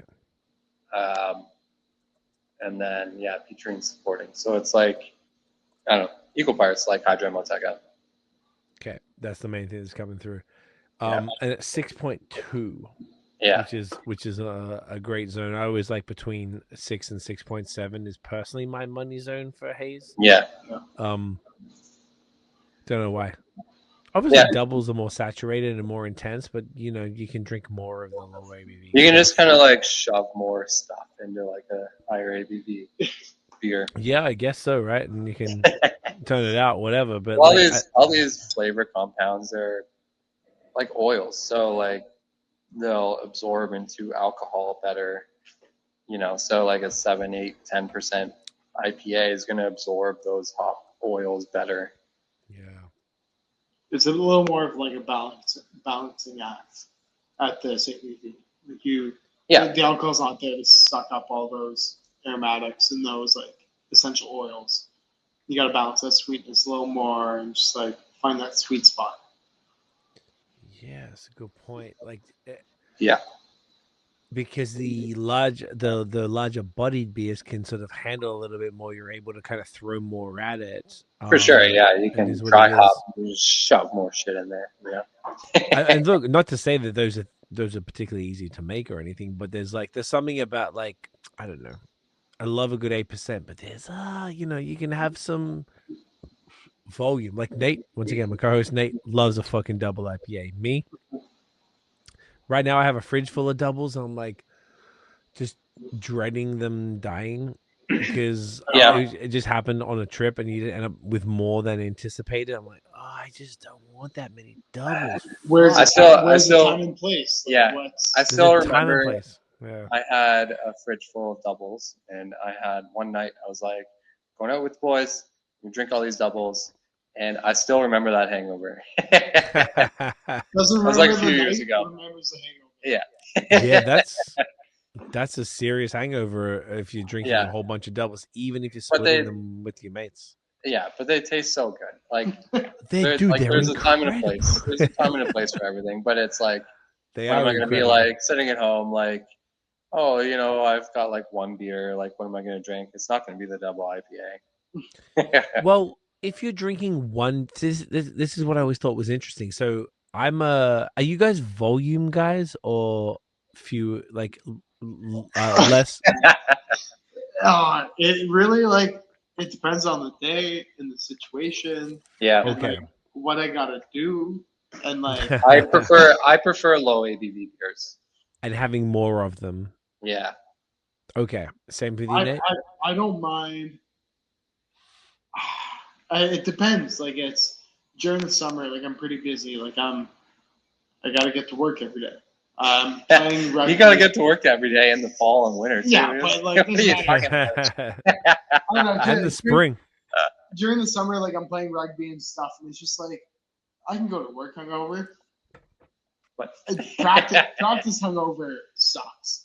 Like 2 hours of physical activity when your body's not feeling it. So it's like I don't know. It depends on. It really, yeah, I don't know. It's Yeah. like So the you don't odd have a day, go-to. There's Yeah, more yeah, variables in your there's world. there's some night where it's like I got nothing going on tomorrow, really. I'm gonna go Yeah, nuts. yeah, I can like have a few doubles and stuff. Okay. Or if Yeah. it's an event, like if like Okay. I don't know, Sankeyam's having like their birthday, or like Tooth and Nail's doing a thing where it's like, Yeah. you know what, tomorrow's a bit of a write-off. Yeah. Or like it'll be a little slower. I'll go enjoy those things, but it's not often at home where I'm like really digging into that cellar. Yeah. Understood. Okay. Yeah. That's good context. So Nate, my co-host, he loves fewer beers, but they tend to be higher octane. So Yeah. maybe he has 2 or 3, but they're double IPAs or fucking big stouts, barley wines, all that type of shit. Yeah. I have a specific night. Normally it's Wednesday, but I asked you guys to move it to tonight. So tomorrow night, because I have to do something. So when I get back tomorrow night, I'll do my usual big beer Wednesday. Where Well, I'll do the like, night's still young. If you want to, like. you oh can do no, it. I'll vomit. If I go and have a 12% beer right now, this is a wrap, dude. No, this is. I've done great tonight. This is awesome. I've had a fucking night, bro. This is more, actually, speaking of, this is more my type of vibe, where I would have a bunch of, this is 6 different beers. I feel like my tolerance has gone down. I used to maybe get to closer to 8. Now I'm probably 5 or 6, and I'm like, Yeah. I'm tapped. I don't know what it is. And at most, if I'm feeling frisky, I'll have 1 double IPA at the end. Whereas someone like Nate might have mostly maybe start with a crispy, then a double IPA, then a barley wine or something like that. Yeah. So I feel like it's like people have different drinking patterns. Yeah. And this 6.2 I find is like, between 6 and 7 is the money zone. Not that 8 isn't amazing. It's just I can't do much more if I'm having some 8s. For but sure. if I have That's some not- 6s, I can have a couple of lagers in a run up to this, which we actually had 4 and a Westie. Like usually I'd have a 1 or 2 lagers. It'd be optimal. I'd have like a pale lager, dark lager, or amber lager or something. Then a 6-ish, 6.5% IPA, then a Westie, then another 6.5% IPA, and then a double. That would be like an optimal situation. But if you're having only big beers, like the bigger doubles, then you really can't have volume. So I think everyone has their own preferences, plus tolerance, plus what night it is. Like you were saying, Nate, with if you got practice or if you've got work in the morning or whatever That's it just might like be. hanging out with people, or if you're by yourself. Like there's so many. Or if you're by yourself, are you Or work. sharing? Or work, work. Yeah, come to work. Yeah, work's the. Or you're doing a podcast on a Wednesday and you're going to play Yeah. Mario Kart.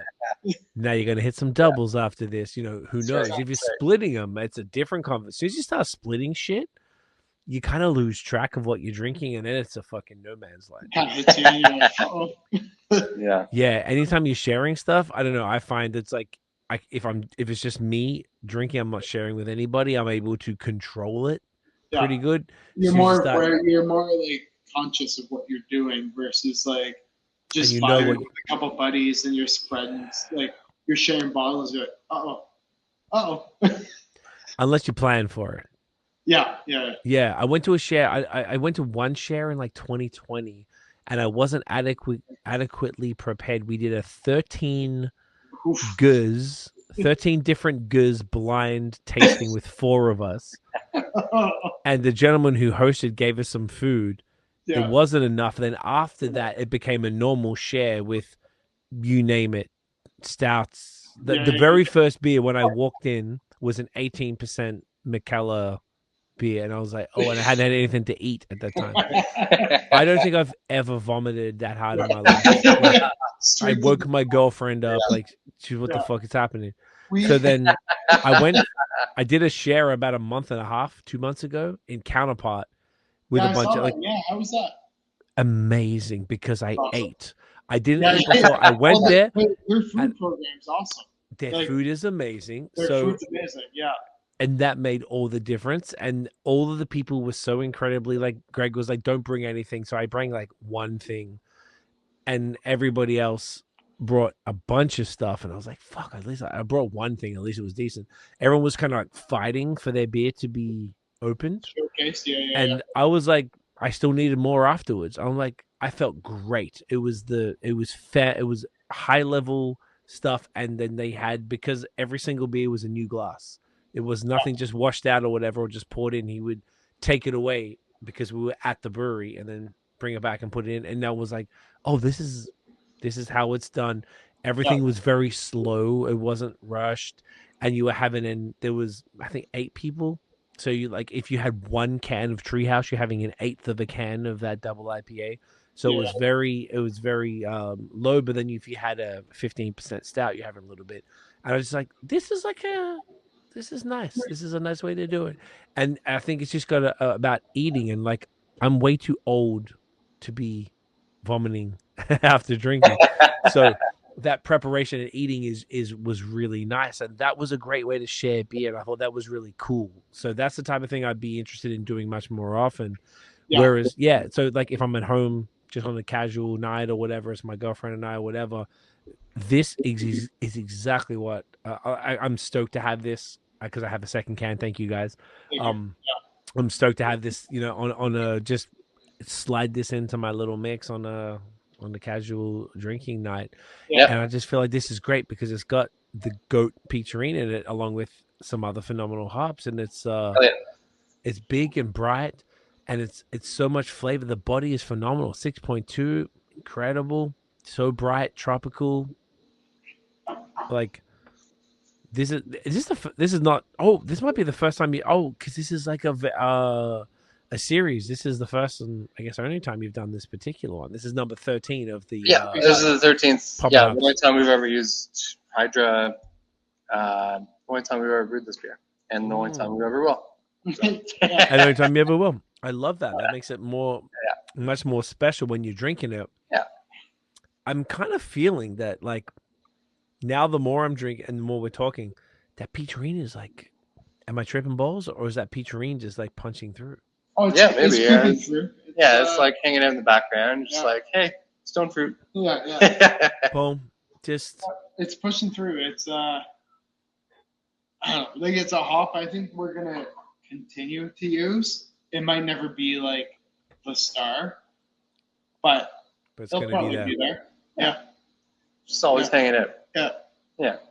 Our big is like, it's a 4-core, east, west, couple seasonals here and there, and there'll always be a pop on hops showing up fairly like consistently. Yeah. Like, it'll be there. You won't go like too far in between the two, but like, yeah, we're at number 13 now.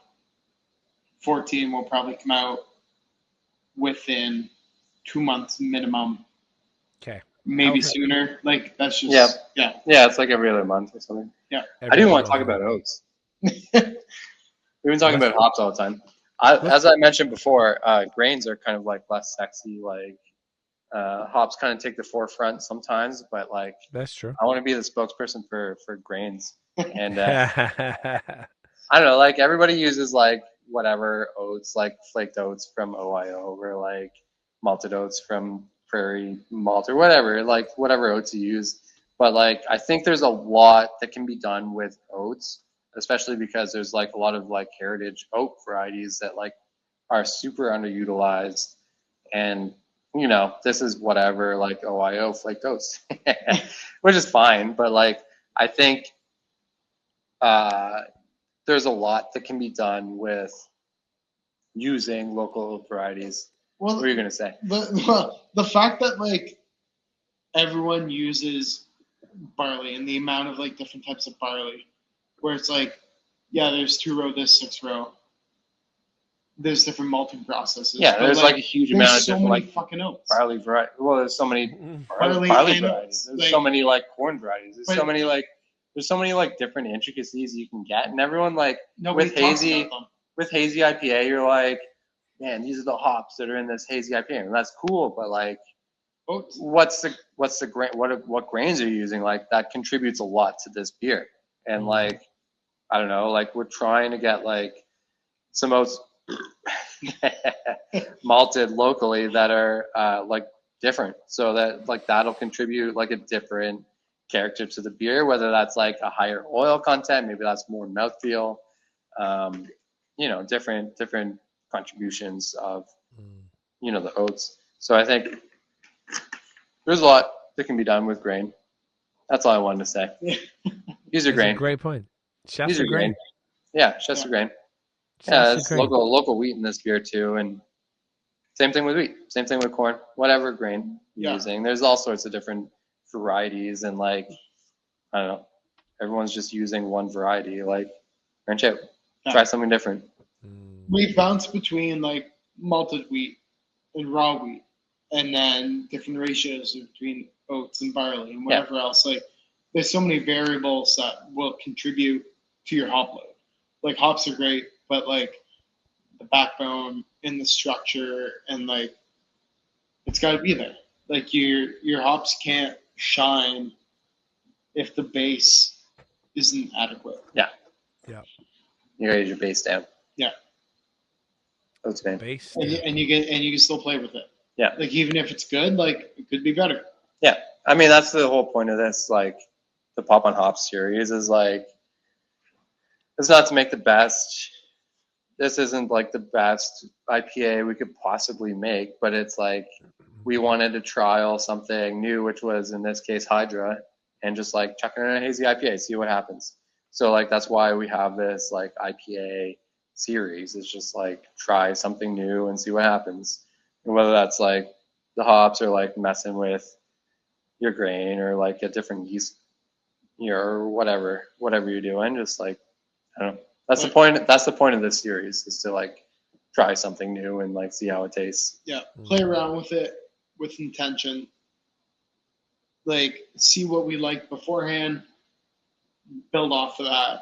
Yeah, we've played with our minerals. We've played with the grain bill, and just like try to find what we enjoy as brewers from the previous batch, and build off of that.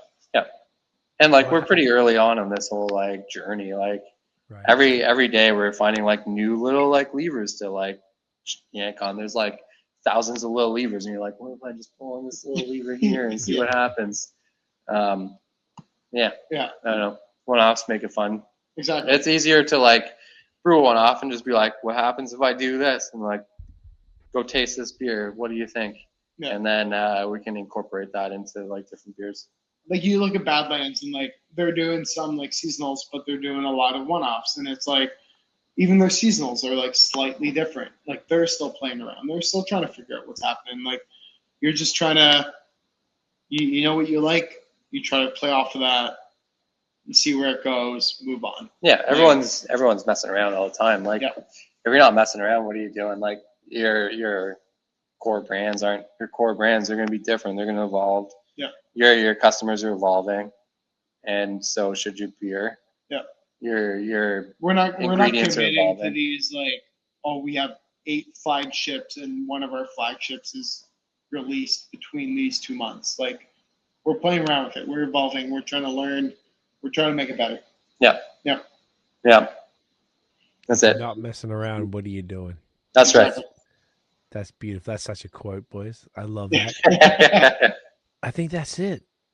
Like I was gonna ask you guys, of a beer like this, from your experience, from just all the messing around, what do you think has the specifically for haze? What has the largest impact? Is it hops? Is it grain? Is it water profile?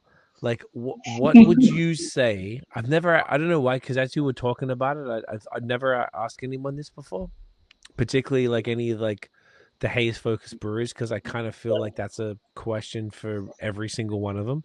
But for you guys, being that this is my first haze I've had from you guys, and this is fucking fantastic, what would you say makes the largest impact to the overall beer, say? I think this is a loaded question. Like, I think a lot of people are like, oh, lager's like so process oriented, and like IPA is just like hops and like whatever you can get your best. Like, if you can select for like certain types of like, you know, whatever Citra, you're gonna have like really good IPA. And like, I don't think that's necessarily true. Like, I think it all plays a role. I think process is hugely important in hazies. I think that water is hugely important in hazies. I think that grain is hugely important in hazies. Right. And that all kind of like what you're tasting is hops, but everything kind of builds on that. And like if anything is out of whack, then your beer is going to taste like crap. Like if your process isn't there, like if your pHs are out of whack, then like your beer's not going to taste good. And even if you have like the best like Citra and like, I don't know, Moteca or whatever hop, it's not going to taste good in a beer that just doesn't have a good backbone. Yeah. It's like building a house with like a real shitty foundation. Like, hey, you can paint it. You can paint it with really nice colors. Exactly. But like, if you put all those nice colors on a foundation that crumbles within a couple days, like, it doesn't mean shit. Like, it's a bit of everything. Like, one might matter more than the other, but you need a decent grain bill. You need decent salt additions. You need decent water to like really build up upon that, and then the hops will like add on to that. Yeah, it's all of it. I do want to note that like everybody always like harps on like all these different like ingredients, like processes and stuff, but like absolutely none of it matters if when you package, you're just like throwing a bunch of oxygen into your beer. Like you're only as good as your packaging equipment, and like you can spend like 3 weeks, 10 weeks, whatever, like making the perfect beer. You get it in bright tank, you taste it, and you're like, this is fantastic. And then like, you know, you're underpaid, like stressed out, like whatever packager like goes to package a beer, and they're like, you know, packaging it weird, and like it's gonna taste like shit. Like, and it's such an underappreciated part of brewing, where it's like, oh, you have a good worker, they're good at this. Let's bring them into brewing. Let's bring them into recipe development. It's like, if you can make the best beer, like you said, but if packaging shit, it doesn't matter. Like, you might taste it out of the bright tank and be like, this is amazing. But your customer will never taste what the brewmaster tasted because your packaging side isn't up to snuff. Yeah, packaging is like the end all be all, and like none of it matters if your packaging sucks, like honestly. And like you worry about like all these little like intricacies, and then like you just can the beer and you're like, oh, the fob was shit, and like, I don't know, whatever the customer experiences isn't what the brewer is experiencing at the bright tank. There's two people tasting it from bright. There's hundreds, thousands of whatever the size of your brewery tasting it from can, from tap. Yeah, that's what matters. Not what comes out of bright. Packaging. Yeah, that's important. Package good. That's the point of this tangent. The most important part about hazies is packaging good. Doug, I've never heard it being put that way, and that rings incredibly true. Yeah. I don't know if anyone would disagree with you. Well, it's like how many? Yeah, like you during your like collabs during your anniversary, like how many of you are tasting from a bright? At the biggest brewery, maybe 6 people plus you and Nate. Yep. How many other people tasted it? A lot more than that. Yeah. Well, how many people tasted it? Yeah, but none from that. Yeah. Exactly. Was it the same product? No, maybe. Yeah. Not really though. Like never 100% that. Could be 98% that, but like it's not. I don't know. Like the brewers are really blessed with like, oh, this is the product, but that doesn't matter. Yeah. It matters what the customers are drinking. Yeah. Like just today, like we were brewing like a Christmas lager, and fuck yeah, I left a valve open that I shouldn't have left open, and like in the kettle, like then we've got like there's a whirlpool. Our whirlpool has 2 arms, and one's like pretty low, and one's like above the level of the wort. And like I left the one above the level of the wort open for like a couple minutes, and like there's like hot side aeration going on, and I'm like beating myself up, like, you piece of shit, like what'd you do that for? And but like none of it matters, like it's a lager, so whatever.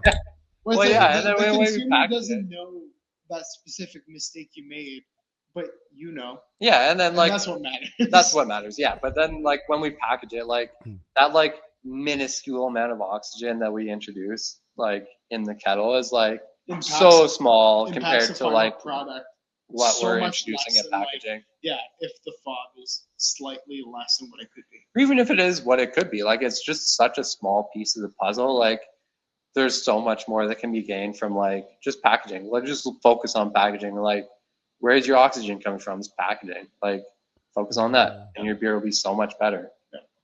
Like the first time we brewed Westküste, so we were brewing with Max, and our kettle pump broke, unbeknownst to me, and I like frothed the kettle, like completely frothed it, because it was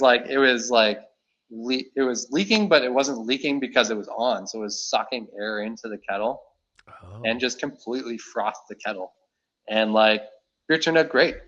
Like I don't know. Hot side aeration doesn't matter if you're packaging the shit. And like, it's such a small piece of the puzzle. I don't know where this tangent was started or where No, it's this going, is- but, like, It's a great tangent because I think I was asking you about like we were talking about the single IPAs and it kind of went from there as far. No, I asked you what was the most important part of making a fire IPA? Is it Packaging. like hops? Is it that? And then we went to packaging. Also, I guess process. In process. Process has like end all be all, but like packaging, like you make the best beer, you treat it like shit at packaging. No one will ever taste what you tasted or what you want it to be. They just won't. Yeah. It's such. I've always thought of like the ultimate like brewery is just like an art installation where a brewer like makes a beer, gets it into bright tank, and it's like everybody like tries people it from the pay bright people pay to like come and watch the brewer like taste the beer, like talk about it, and then just dump it. And it's like it's never gonna taste as good as it does in the bright tank. Like just never going to. Packaging ruins everything. Like no matter what, it always So sucks. what's the answer? There's no answer. I don't know. Is it can you I don't serve know. it from the bright tank? I think Pilsner Cal serving from Yeah, like from their serving conditioning tanks. serving are pretty tanks. good. Serving tanks. Are Yeah. probably Serving the- tanks. Yeah. Serving tanks are pretty cool. So the serving Yeah. tanks are the solution. Fucking Yeah. every brewery needs a serving tank. Yeah. Yeah. Or 12 serving tanks or whatever Yeah. it is. Yeah. And 12 Luca taps. Exactly. Yeah. No, I think it's really good feedback. I feel like it's like hearing you guys. I know you guys are just, we're 6 beers deep and it's late and like we're just like riffing, but like it's not like you're not like talking shit. Like you're actually saying real, you're talking about real things that are real issues with beer that I imagine many people listening and watching can absolutely relate to. And then there's going to be drinkers who maybe aren't maybe more like me, who aren't as familiar with those intricacies of how important it is. And it kind of shows that any beer that you're drinking that's exceptional out of a can or a bottle or whatever it is a respect to the people and the team that package that, because that packaging is such a skill set over and above all the other things. And the fact that I asked you guys, like, is it oats? Is it hops? Is it blah, blah, blah? And you're like, it's fucking packaging. Like, I don't think you're wrong. I think you're 100% accurate. Yeah. As a consumer, you taste the difference between a canned product and a draft product. Yeah. Have you ever had an oxidized IPA? Like that shit is cardboard, it's brown, it's not a representation of that brewery. And sometimes, depending on your systems, your draft usually is better than can, but sometimes your can's better than draft. Like sometimes something happens. I've heard both ways around. Exactly. Yeah. Something happens with your keg washer. Like something happens with your like keg filler. Really? And like I don't know. Like that's the variables are crazy. That's what the consumer sees a product as. That might not be what the brewer sees a product as. But like I don't know. That's our problem. That's what we have to solve. Yeah. Early on, I was like washing kegs out of a pot, basically. And I was getting feedback. Well, I got feedback from one guy, Michael. And he was like, hey, your cans taste so much better than your kegs. And I like went to a draft and I was like, oh yeah, it's pretty oxidized. And I was like, I realized that I wasn't washing the kegs very good.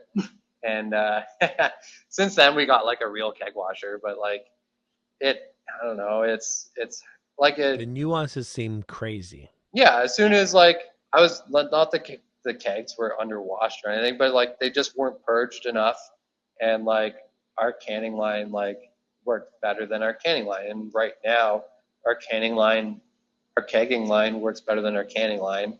And like our shelf life is better on our kegs. And like, so we're focusing on our canning line. Like, how do we improve this? Like, how do we get it better? And I don't know, it's just like shelf life testing. It is weird because we don't have a DO meter.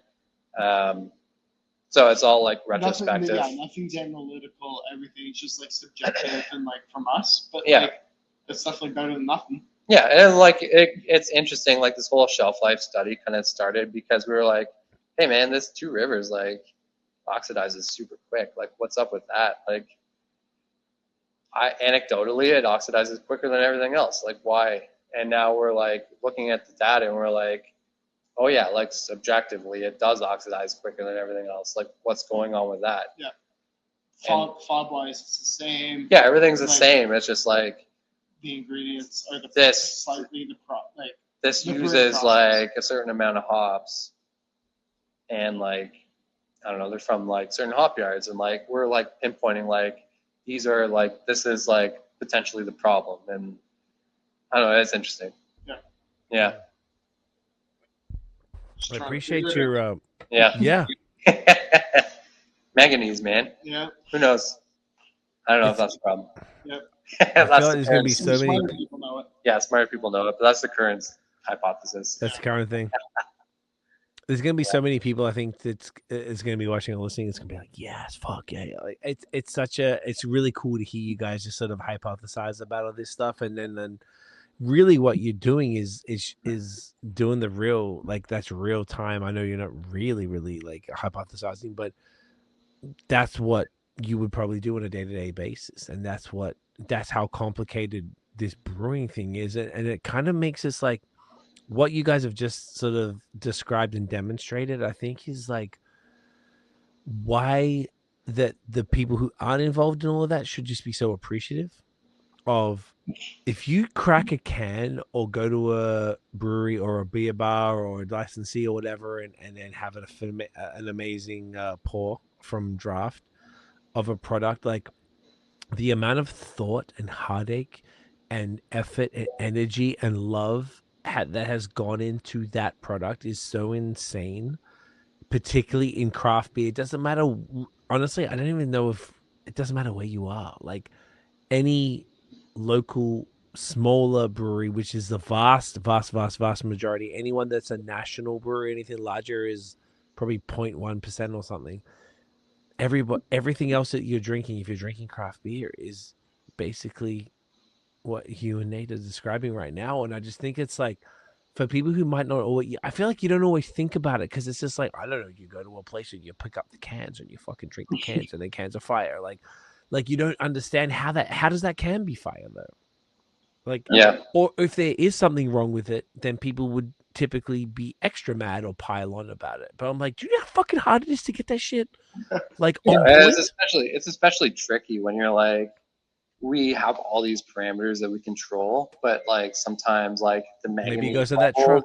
The manganese levels in our, whatever hop that we're buying, like ingredients not necessarily in our control. Like maybe this guy is like fertilizing like weird, and like I can't control that. Like, and then the fertilization affects the beer the hops, in can, like 3 like weeks later. It all plays a role. Like, there's tricky. So many variables for that thing to be fire. I think at any point, if somebody enjoys something, appreciate it. Yeah. Like no matter what it is, if it's wine, if it's cider, if it's beer, if it's food, if it's music, like there's so much effort being put into it. For sure. Enjoy it. Yeah. Like be happy you had it. Think about it a little bit or don't, but appreciate it. Yeah. And in any art form, you have like millions of different variables that go into it. So like it's gonna fucking change. Like this beer is gonna taste different the next time, even if like everything's the same. Like it's just gonna be slightly different. Yeah. It'll always change. The music's gonna be different, the food's gonna be different, the beer's gonna be different. Maybe Nate's hungover because he's like chugging triple IPAs or whatever, and he's like canning all weird. Rugby and then exactly. and the beer's gonna taste weird, but yeah, But it might not. maybe it doesn't. Maybe it tastes amazing. And you're like, fuck. How do they do that? Yeah. Yeah, it's such a crazy, weird thing that we're into, and it's like I kind of feel like this type of and thank you guys once again for being like so like honest and transparent about it, because like if you really like if people listen to what you boys both was just saying the last 10 minutes or so, it's like it's crazy that you could even get a can of beer of any given style and it be as exceptional as it is. Like the chances of it being that good. Drinking a good beer now is just like, you think about like everything that goes into it. You're like, this is fucking insane. Like, how am I tasting beer that's this tasty? Like every single brewery and this good. Yeah, every single brewery that exists right now is just like doing such a fucking good job. Like honestly, like it's so hard to like make a good beer, and like everybody's doing it. Like it's so crazy to think about like a lager, like a hazy or something that tastes like as it does, and just like this, I don't know, it's so hard to do, and like everybody's performing at such a high level right now. It's never been a better time to be like a beer drinker, you know. Bro. If you're a beer, like even if you just live right now, like I don't know, everything's just like so good right now. Like it's true though. High level, like everything's just like the best it's ever been. Like beer, particularly, because this is a beer podcast, but like beer's never been better. People are focusing on it and stuff. Like when I'm packaging, like I'm doing 2 cans at a time, and I can tell you, it's like that can's gonna be better than the next. Like you can just tell by the foam on it. Yeah. You can tell by the fill level. You can just tell. You can tell how quickly I was able to seam it. And like you look on a canning line, and same thing. Like a can gets like in the way, the whole canning line gets like delayed by, even if it's a millisecond. It's like, well, those won't be as good as the other ones. It's gonna be a little bit different. Yeah. Like there's so many variables, and like you get a good beer, appreciate it. It's just so fucking good. Yeah, like enjoy we're peaking. We're peaking. Yeah. The world will never know a better beer than like what's being brewed right now. Yeah. Who knows if it's gonna get better? I just mean in general. Yeah, just generally speaking, are we gonna have better coffee than this? Are we gonna have a better steak than this? Are we gonna have a better fucking broccoli than this? Like for sure. There's so many broccoli speaking, man. Oh, stop. Broccoli is for you, like with your whole like coffee like regime and stuff, like the coffee you had a year ago was not the coffee you're having now. You know so much more, but you probably know there's more to know. Dog, I only had this machine since July. Yeah. And I've been a coffee nerd for about 10 years. And you a little bit over. Now you're educated enough that you know that you don't know enough. I know fuck all. That's how it always works. The whole world is in that situation right now. You're like you think about like anything. Sorry, yeah, literally anything. You know, like the beer that we were drinking 5 years ago. Like if we drank like 5 years ago, we were like, this beer is fucking awesome. Like taste this thing. If we were talking to like current Hugh and Nate, like we'd be like, oh, this beer sucks. Like, what are you guys doing? Yeah. Like, what's wrong with you? Yeah, exactly. And like, and in 5 years we'll be saying the same thing. Like, I have no idea where the future of beer is going, but like, it's wild. It's probably gonna be good. Yeah. Yeah. It's gonna be better than it is right now. Yeah. Yeah. Yeah. Like when my kids take over the business, they'll be like, oh, remember when Dad made that really shit fucking beer? I don't know. Because that's probably what we're saying about beer in 2011 or whatever. Like, yeah, well, exactly. But that's what we're already saying about the beer before. Like we're currently saying that now. Like we're not saying, we might not say it's shit, but it's like, oh, it could have been better. Yeah. Like, and like hazy IPA 5 years ago, and they're like, no, I don't know. Like it's just come such a long way in the last few years. Like it really has, and we're going to be grateful for that. Though. 10 years ago, like where was the craft beer industry? Yeah, and I think like the industry is grateful for it. Like we do know it's in a better space, and we enjoy it. Like we're appreciative of it, and that's all you can really do. Yeah. Yeah. One thing that does piss me off on that note is when, like, you know, we were talking about Untapped before. I'm an Untapped user, but I'm like, there's motherfuckers that rate incredible beer. Like my average rating, I think, is 4.11 over 15,000 beers. Yeah. Not unique, 10,000 something unique, but 15,000 check-ins. So 4.11. Do you know why? It's not because I'm generous. It's because I don't drink bad beer. I drink really great beer from great humans like yourselves, and who have done the exact same level of analysis and workshopping it and research, and to make sure that the shit is as fire as possible. So I can't possibly rate a beer low because I'm not seeking out not great beer. So when I see people start on something like Untapped rate beer low, I get pretty pissed. And I've spoken to some people. I'm like, Doug, do you know what you're fucking doing, bro? Do you like by rating that beer that low? That's fucking that brewery out of opportunities, because there's some distributors in Europe that won't touch a beer that's under 4.2 average, and and people don't understand that because they're on their own little time and they think that no, but this is my scale. I'm like, fuck your scale. This is how Untapped works.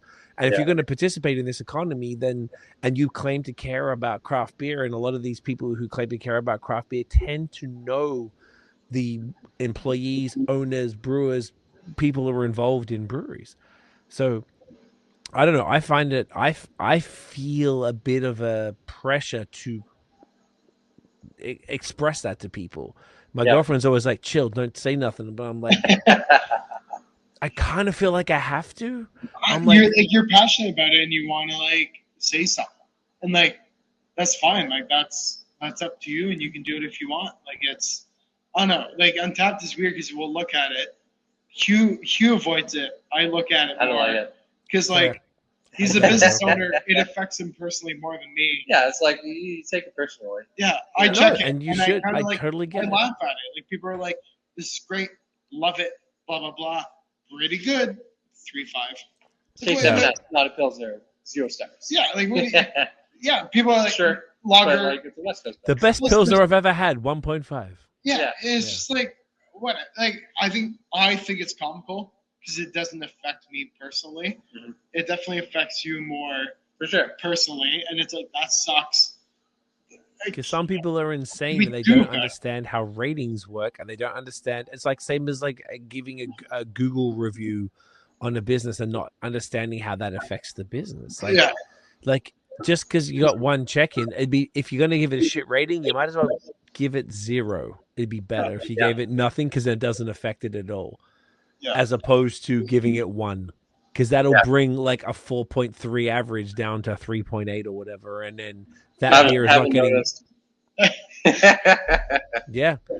Basically, I've given bad reviews, but I'll like. A bad review is fair if the beer is bad, but I think people have their own scales. That's my point. Well, there's like objective and subjective, right? And like everyone has their own scales, and like that's fine. But like if a beer is objectively bad, then sure, like rate it badly. But like if it's not your style.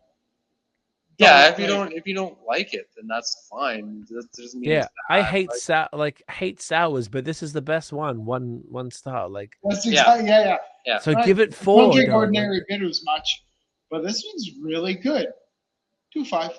Yeah, I'm like they might think that's okay in their mind, which it is personally for them in their own account. And I get it. Not how they don't understand the impact of, and I just find it interesting that it's like this app has an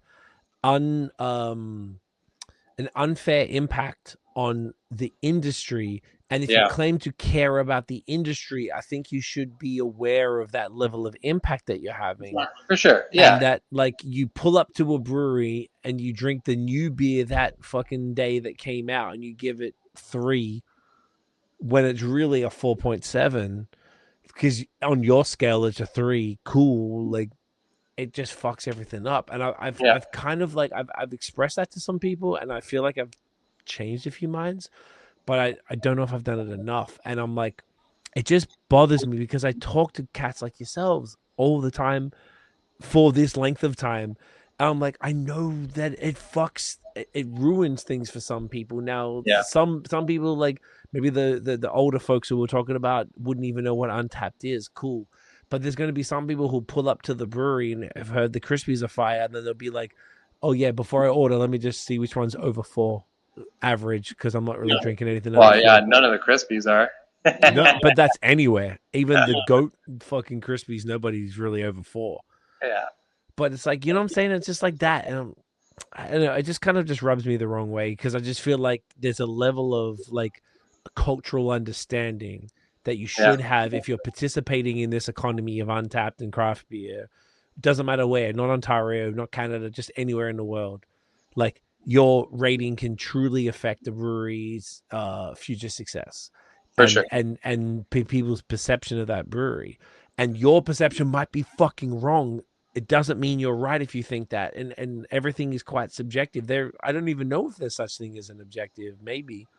Over volumes, if you look at like classic beers, Pliny, Heady, blah blah blah, you could be like, all right, well, that's what this is, or Pilsner Urquell, something like that.